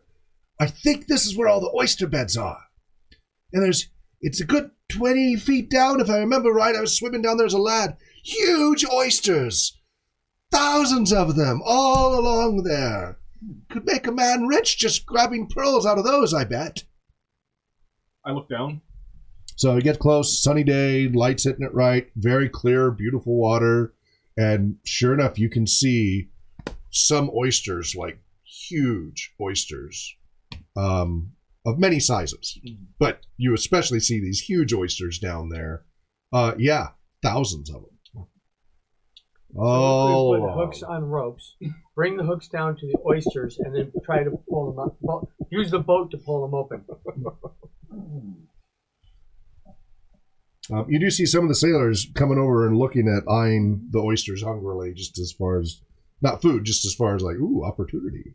let's get landed safely first, and then we will. Yeah, the ship's not stopping or anything. He just wanted to show everybody. Just make a note of this. If you have trouble with other treasure, that's a possibility. We can get our 5,000 gold right Everybody, including Aislinn, are you looking over the deck, Aislinn, to check this out? I definitely am. What's that? Bad feeling about it, but yes. Okay. I have a bad feeling about this, but yes. No. It's okay. Who was looking over the deck? Anybody not? Okay. So go ahead and roll your intelligence. Those of us that were looking, or Yeah. That you're Those looking of over us there. that have one to roll. This is outside Yeah. of my study. Oh! I actually I got don't have a good intelligence. intelligence. What'd you get, But I John? got Missed it by 1. Okay. Danielle? I got a 4 out of 10. Okay. Shane? 6 under 8. Okay. 16 out of 10. Okay. Aislinn? 7 under 14. Okay. So those of you who succeeded, you spot. The rest of you don't see it. Even when they like point, you're like, I don't see it because of the way the light's hitting and what have you. You see shooting in and out between the reefs there and between some of the huge oysters, large snakes, like a dozen or so snakes shooting here and there, water snakes. Undulate, just they shoot, and they were hidden, and then they kind of like shot out and grabbed something and then shot back into the shadows and Snakes, such. not eels. I don't see it, so it doesn't right, matter to me. exactly. But they're snake shapes. And, Those they, oysters are fascinating. indeed. Captain, point of order, there are some snake-like things, rather large, darting in amongst the oysters. Oh yeah, you have to watch out for the sea snakes, the giant sea snakes. When we're down there diving, we had to usually fight off a dozen or so at a time every day. You might have led with that. I kind of forgot. It's been over 30 years. You're the captain?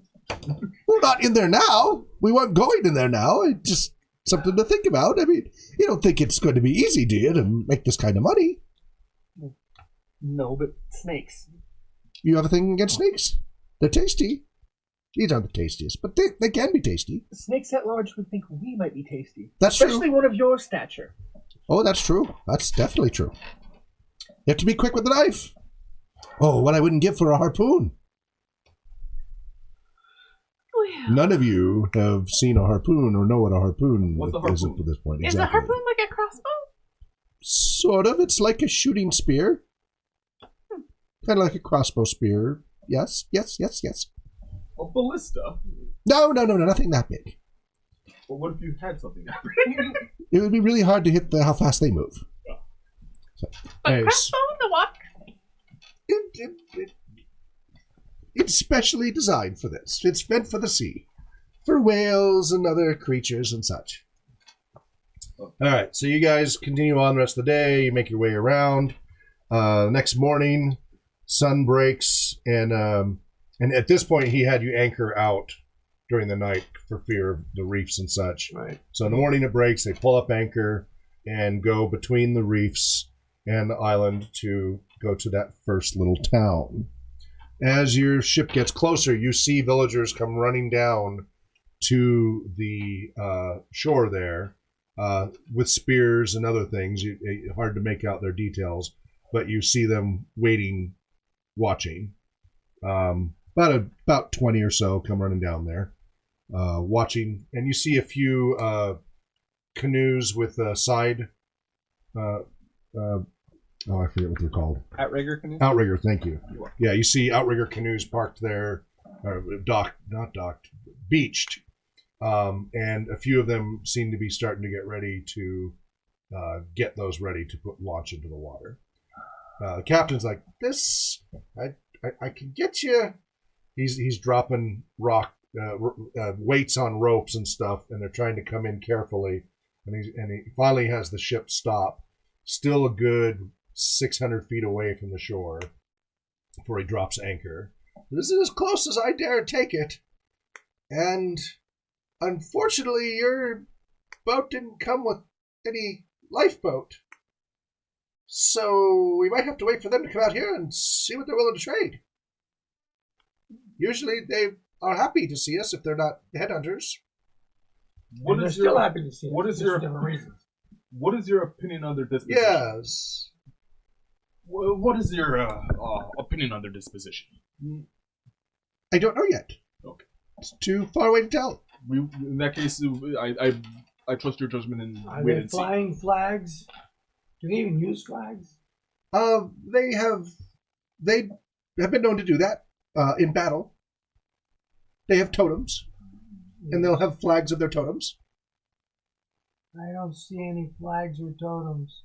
Yeah, it doesn't look like a war party. It looks like they're just coming out to determine why we're here.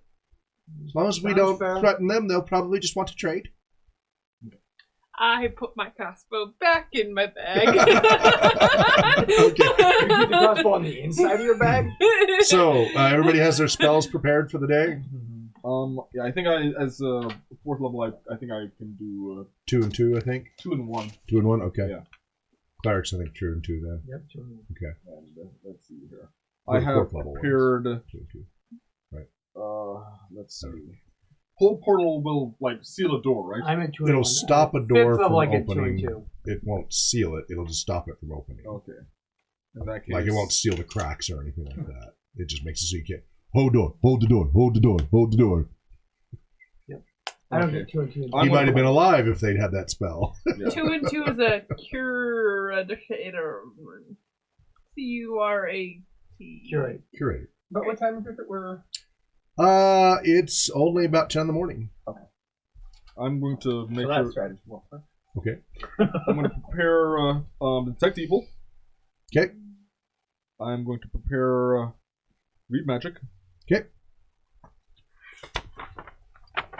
I'm going to prepare magic missile. Okay. Are you gonna shoot it at the dwarfess?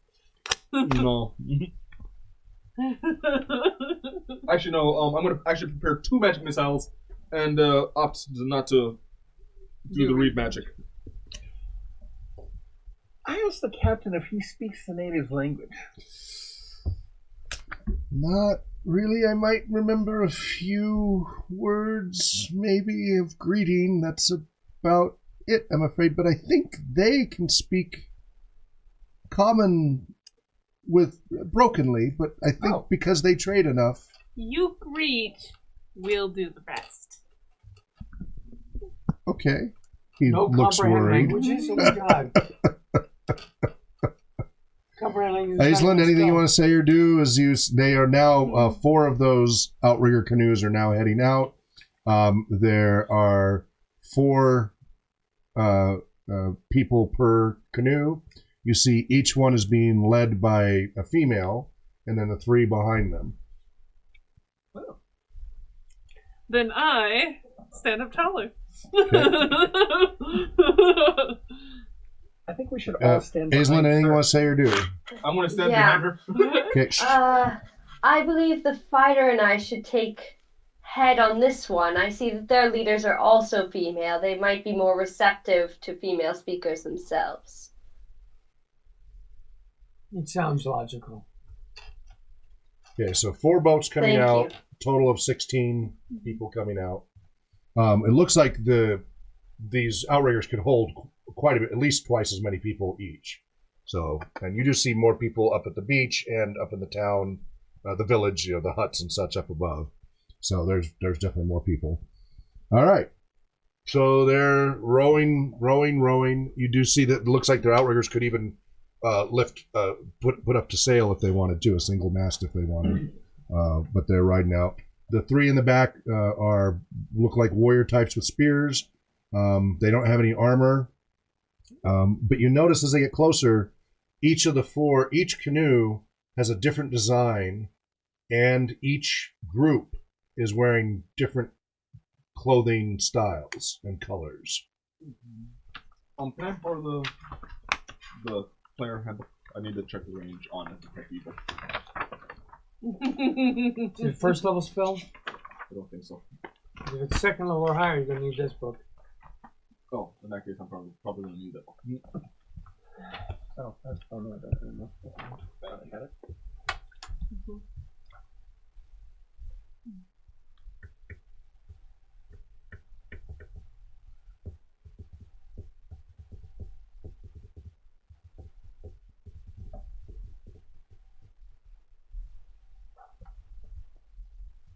Okay.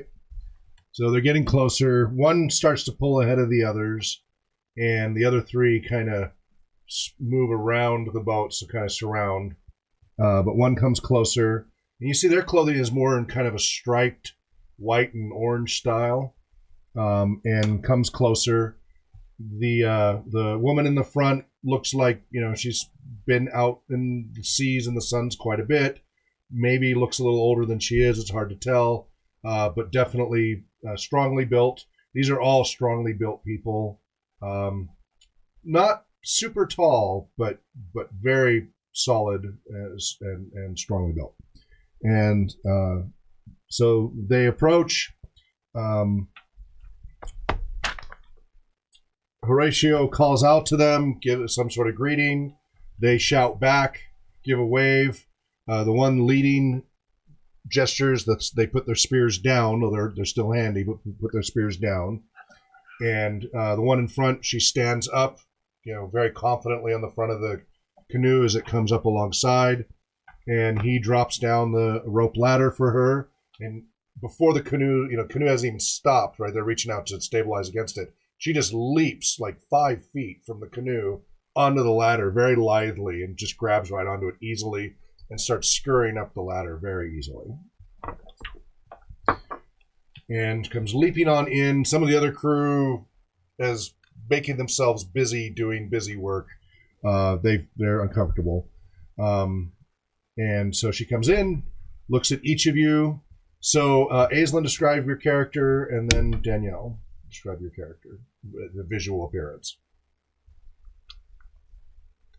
You can make it up on the fly. Well, I guess, yeah, pretty average. About 5'6", brown hair, blue eyes, medium build, dressed in classic vicar robes. Okay. Or, well, no, I guess I have a chainmail armor on. Okay. That's what it says on my character sheet. Okay. But yeah, pretty average overall, not super muscular, nothing like that. Okay, pretty nondescript. And Exactly. And comeliness? 13. Okay, Danielle? I am very tall. How tall? I guess for this time period, 6'1" would be very tall. Okay. That's my actual height. I am not very pretty. Okay. But I exude. So charisma is high. What's your charisma? 15. Okay, and comeliness is 8. Okay. All right. I'm not the prettiest. That's fine. And attire and all of that?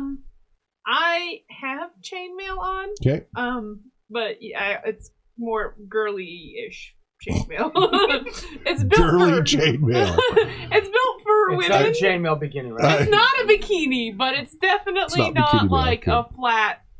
Okay. Well, okay. So anyway, It It's accentuates. so It's she built looks for she me. looks over at Rena, then looks over at Kat, and walks up to Kat and holds out arm like in a warrior grasp. Like to grab. Yes. So I do that. Okay.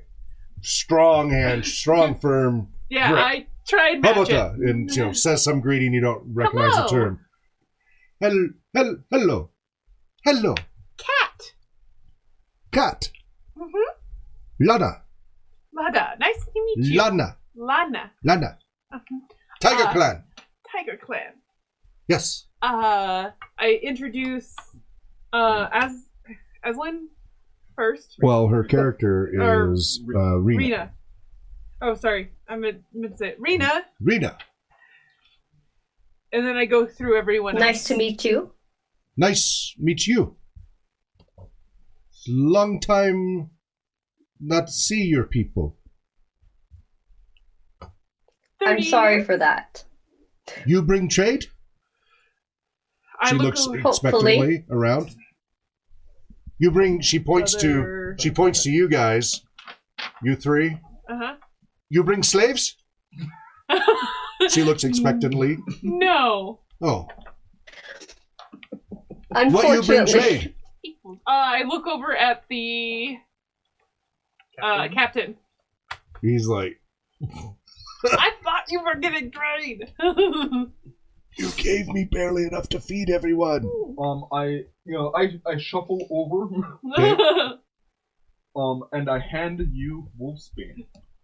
Oh, and then I Okay. present Wolfsbane. That would be a rare herb in this area. Yeah. Wolfsbane. What's a wolf? Priest. I Priest magic. Herb? Priest magic. Yes. That all have? Why are you here, if not trade?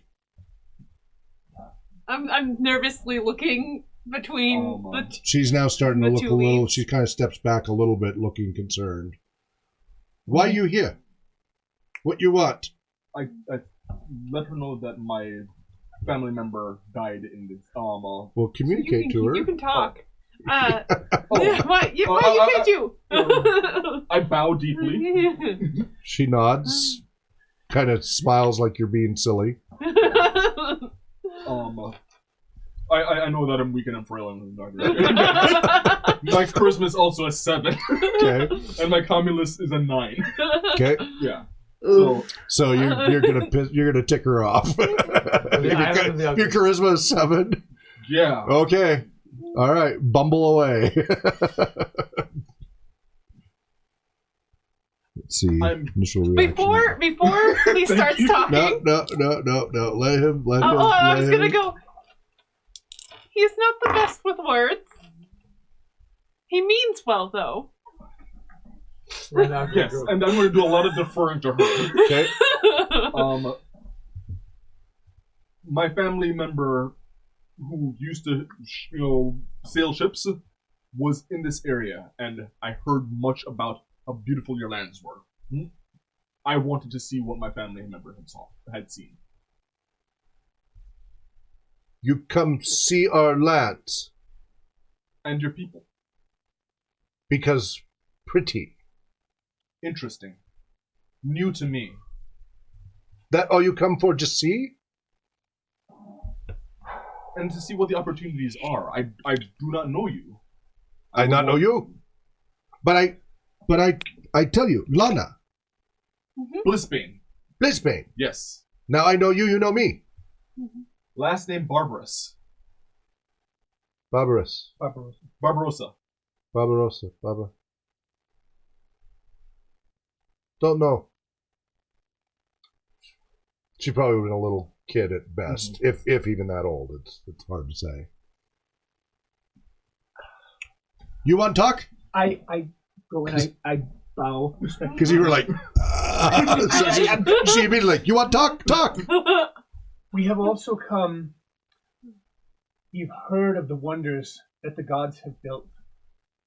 She looks around nervously when you say gods. Built the wall and the great city beyond the wall. Yes, gods built the wall, not our town. We have come to. That's Tanaroa. We have come to see this. Our town, Mora. We have come to see this town. We have heard of great riches and wonders within this town. And You come to steal from Tanaroa? No. We will work and trade honestly. And Trade what? You have not what you trade your boat?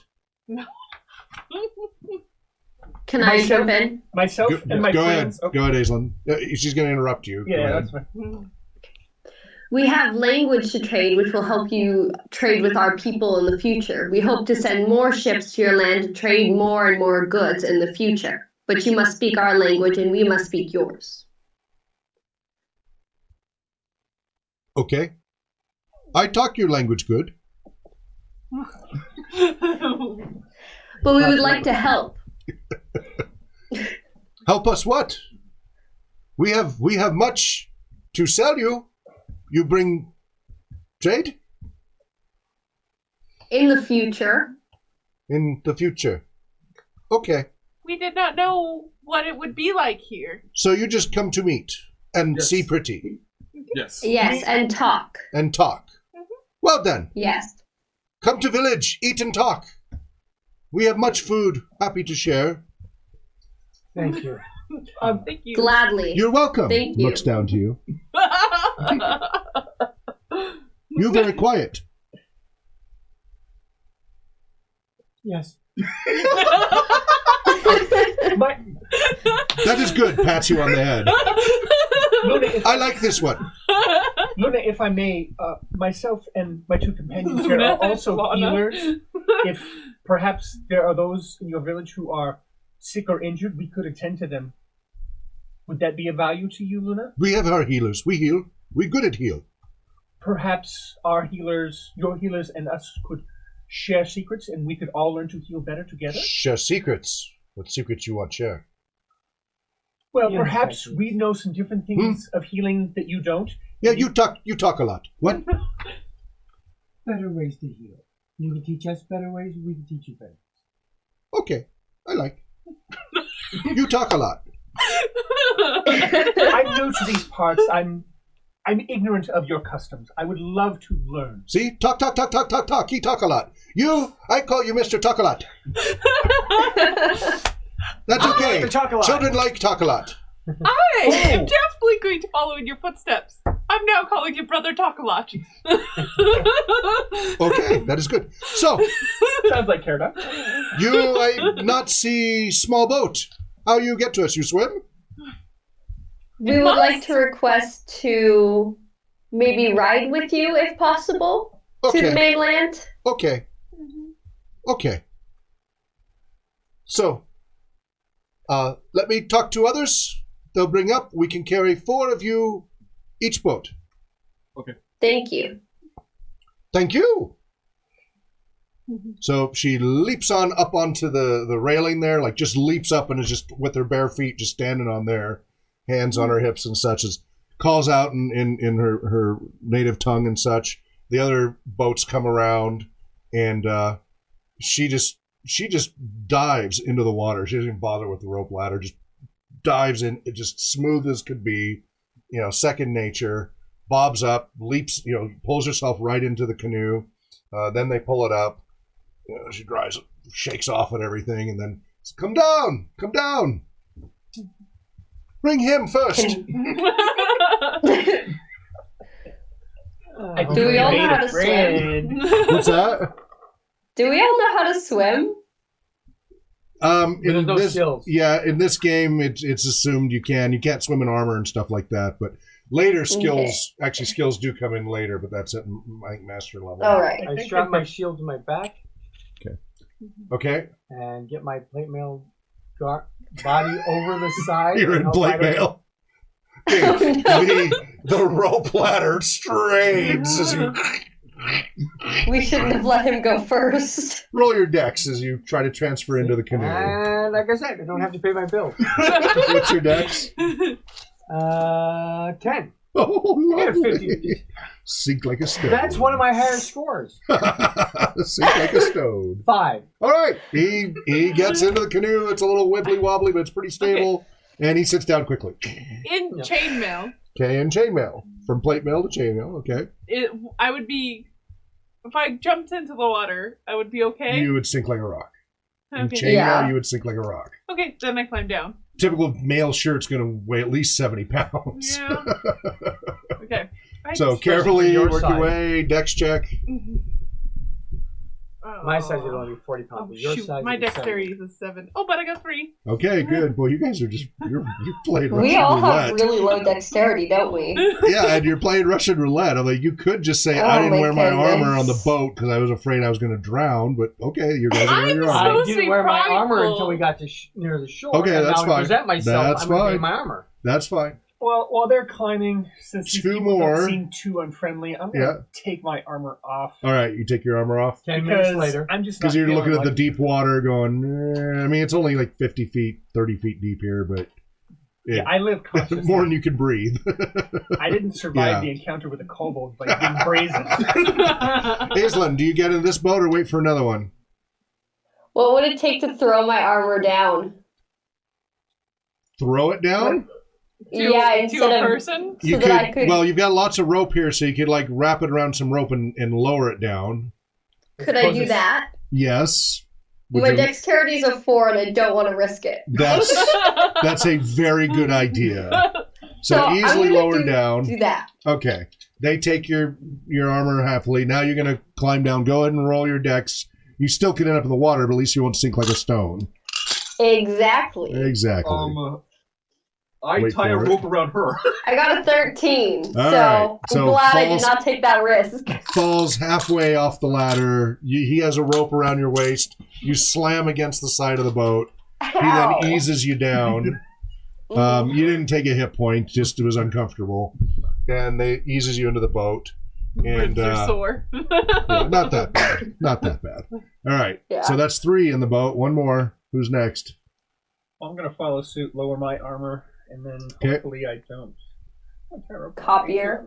I'm kidding. I tie a rope around you. All right. Around his neck? That's rude. Oh! 3! All right. You Take make that, it 7 in, no dexterity. problem. All right. So that's 4 in the boat, in the canoe. They paddle away, and the next canoe comes on up. Yeah. Do you ask if the other people are going to come? Because What are you wearing? I'm a magic user. Yeah. Yeah, I'm wearing standard You don't have to worry clothes. about all that. Yeah. Okay. Roll your dex check anyway. Yeah, he puts his What do you mithril have? space armor on the deck. Oh no. I tumble into the water. Okay. Ah, splash.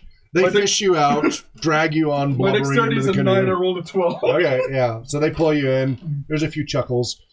This one, the woman up front, is much younger, still at least 30-something. She introduces herself as Kune, Hawk Clan. Kune, Hawk Clan. You? Blissbane. Blissbane. Blissbane. Blissbane. Nice to meet you. So At that point, not I'm soggy and I not look like a- as aged and weathered as Lana, but respectable. So you get in there. The sailors opt to stay with the boat for now. That's probably best. Yeah. All right. So Sailors cause they trouble. wait. The sailors go, no, we'll be fine. We'll be fine. Like, okay. Paddle you on to the shore. There are young and old out there to meet you. They're mostly just staring curiously at yourself. At I each wave of you. at children. Only children. Okay. The children are look along the expectant, way- like you're going to give them something. Along the way, I asked what other clans are there in this village. Okay, so you're asking Kune? Yeah. So talk to Kune. I'm not familiar with clans. How many clans are in your village? We have 4 clans. Mhm. Hawk Clan, Mm-hmm. Tiger Clan, Mhm. quotes Solana. Elk Clan, Mm-hmm. Sea Turtle Clan. Okay. Thank you. And I think elk is really weird for this island. Okay. but I think this is So can kind I of odd. hear but- that where I was? No. Okay. Yeah, he's back a ways. Tiger, hawk, elk, sea turtle. That isn't interesting. Yeah, the rest, fine, but I find elk a little odd for this kind of island. But oh well. Are there any clans not in the village? Other villages. Same clans, same 4 clans, many villages. Are there any clans not allowed in the village? North of Wall. Trouble people, trouble creature. Bad Oh, monsters. creature. Okay. You can't hear this. This is... Dang it. Ah! Here, let me just help you with that. Alright, so you all get to the beach. There's milling about. Some of them offer these necklaces of hastily thrown together flowers. They're not like thick and heavy, but they've quickly thrown them together. Offer to throw them over your necks. Yeah. You accept them. You accept Yes. them. Okay. Powerful perfume comes up from them. Not unpleasant, rich flower scents and such. And now that you're off the sea and now you're on the beach, you're smelling all these plant smells coming down from the beach, just all kinds. There's quite a few people here. So they beckon for you to come on up. As you head on up, you see ahead of you a ring of huts up on 10-foot stilts. Each hut is 10 feet wide by 20 feet long, again on 10-foot stilts. They're roofed with palm leaves that seem to be covered in some sort of black-brown substance. And the huts are all facing into the circle rather than outward. The entrances, you have to go under the hut and come in from the inside. And in the center, on a slightly raised mound there, you see a large totem in the middle. This nearest one that you came up to is of an elk. And that area where the totem is looks like a graveyard. As they bring you in. I was going to look at. I'm going to look at Lana. I'm going to be like, Lana, Yes. Does the water get real high here? High here? Mm-hmm. Storms sometimes, floods, typhoon, big waves. Yeah. Can happen. Yeah. Yeah. This is amazing. Great But work. you're all noticing they have built the huts around their graveyard. Mm-hmm. And you see a similar off to the right and off to the left, some distance, a good 100 feet that way is another similar ring They're all facing with a totem, and they're all facing inward to the graveyard. Same off to the left and off to the north, and in the middle, you see through gardens and such and animals and pens, a flat-topped hill with a small pyramid mound of stone in the center. And so as they beckon you towards the huts around a graveyard, and it's 10 o'clock, so we'll have to leave it at that. Okay. So next session we'll actually get to use some more actual mechanics and have some adventuring now that you're actually here. Aislinn, questions, comments? I'll start with you, and then we'll go around to the others. Nothing yet, but I do have to sign off soon. Yep. I have school in the morning. Of course. Thanks for sticking it out. May you have a wonderful week. How much school do you have left until you're out? June? Yeah, I'm out of school the first week of June. Okay, first week of June. Okay, good to know. After that, do you think you'll be able to make it in person sometimes, or will it just be remote? Yeah, I might be able to make it in person next Okay. week, in fact. It's just this week just didn't turn Sure, out as well and as I thought it would. The one most important thing is May 31st. Mm-hmm. We're trying to get everybody to show up May 31st at Sky Prairie Park, 5:30 to Up 7:30 on p.m. 5 Mile. Yeah, right? 5 Mile. 5 Mile Prairie, the park up there. Yeah, I used to go to school up there, so I know right where you're talking about. Excellent. So we're trying to get everybody to show up there 5:30 to 7:30 p.m. May 31st. Yeah, like I said, I have 3 people Yeah. at least. Wonderful. I might be able to get a couple more teenagers who used to game with me anyways. Great. Excellent. All right. I just reminding everybody. All right. Thanks a lot, Aislinn. Dan, any comments before we wrap up here? Bye. Bye. Take care, Aislinn. Thanks for joining Bye. us. Thank you. Not much. I just sometimes because I overthink. I kind of wish could have made this process a lot faster. Yeah. Yeah. Yeah. I just kind of wanted to see how far you would spin things up. As far as make it more complicated, it was kind of fascinating to watch. Like, okay, if I add another complexity, will they go back to simplicity or just make it more complicated? They made it more complicated. That's something you guys might want to look at. There were some really simple solutions available. They did not have to get that convoluted at all. And it was interesting to see that your response to complications was to add complications. So that was interesting too. Okay. Shane? Just in the future, I think we might want to chat with each other a little bit before we go running off and incurring huge debts. That's typical storming mode. Yep. Yeah. That's pretty But, typical. As we're going through this, I don't know. I even though I do think that 5th edition was a big step forward, I do like the simplicity of this a lot better in a whole lot of ways. Mm-hmm. And I mean, from what I've seen so far, I'm really thinking that we want to switch this way. That's just my input. Yeah. I mean, as far as an introduction, Mm-hmm. Yeah. it's so simple. Well, especially considering, we could sit down and everybody could sit and make their characters real quick. The way they want. Yeah. In half an hour the first time. Yeah. So it lets them have the buy-in if they want. Although we don't want to do that the first time. That would be a second session. Yeah. First time we just let them pick from what's there and go with that. We don't want to front-end load making characters. So that's too much. Yeah. Yeah. I really like this system. Everything I've seen Mhm. makes... Like, if I would have been introduced to... Role-playing this way? Yeah, it would have been a totally different story, because I don't think any of my friends... No. We use friends loosely. Yeah. Would have taken my character sheet and given me something that I didn't want to run. But that was my first experience. Was someone making my character for me, essentially. Because they Wielding were a broadsword in bikini mail? just short of that. Gamers to reference. Just short of that. Okay. John?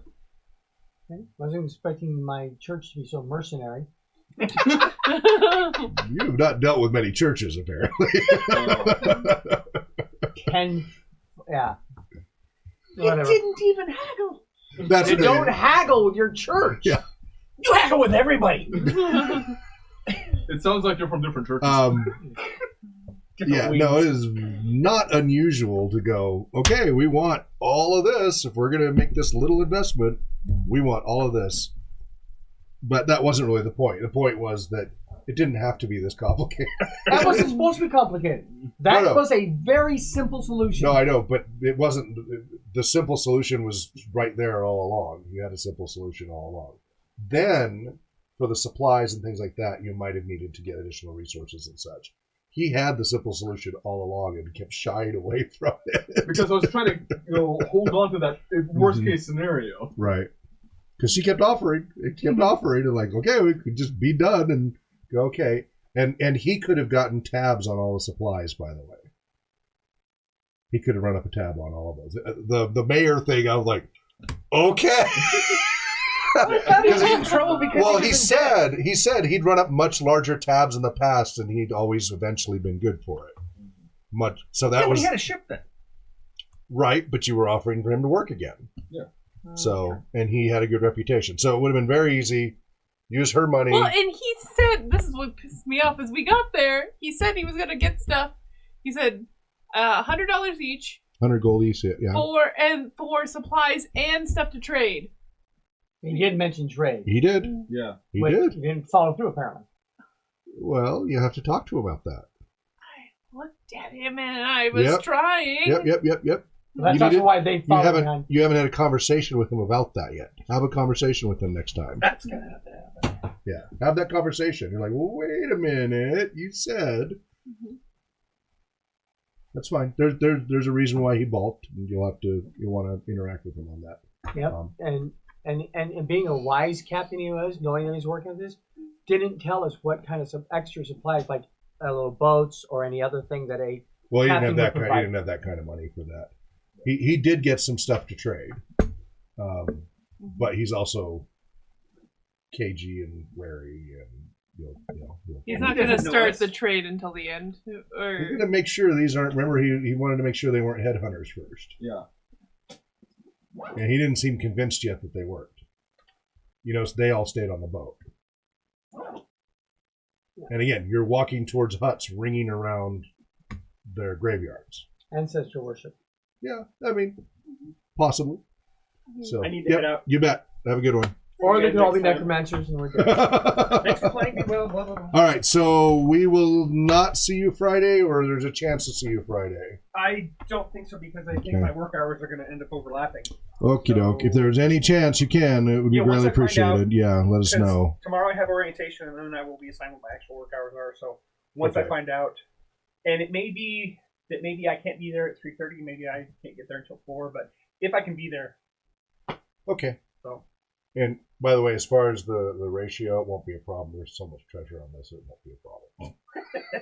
I assume that. Yeah. I've got two assumptions. One, there's going to be plenty of treasure to come up with 5,000 gold. Yeah. Two, I'm not going to live long enough to pay my debt, so it doesn't matter. it's okay. We'll get you a nice.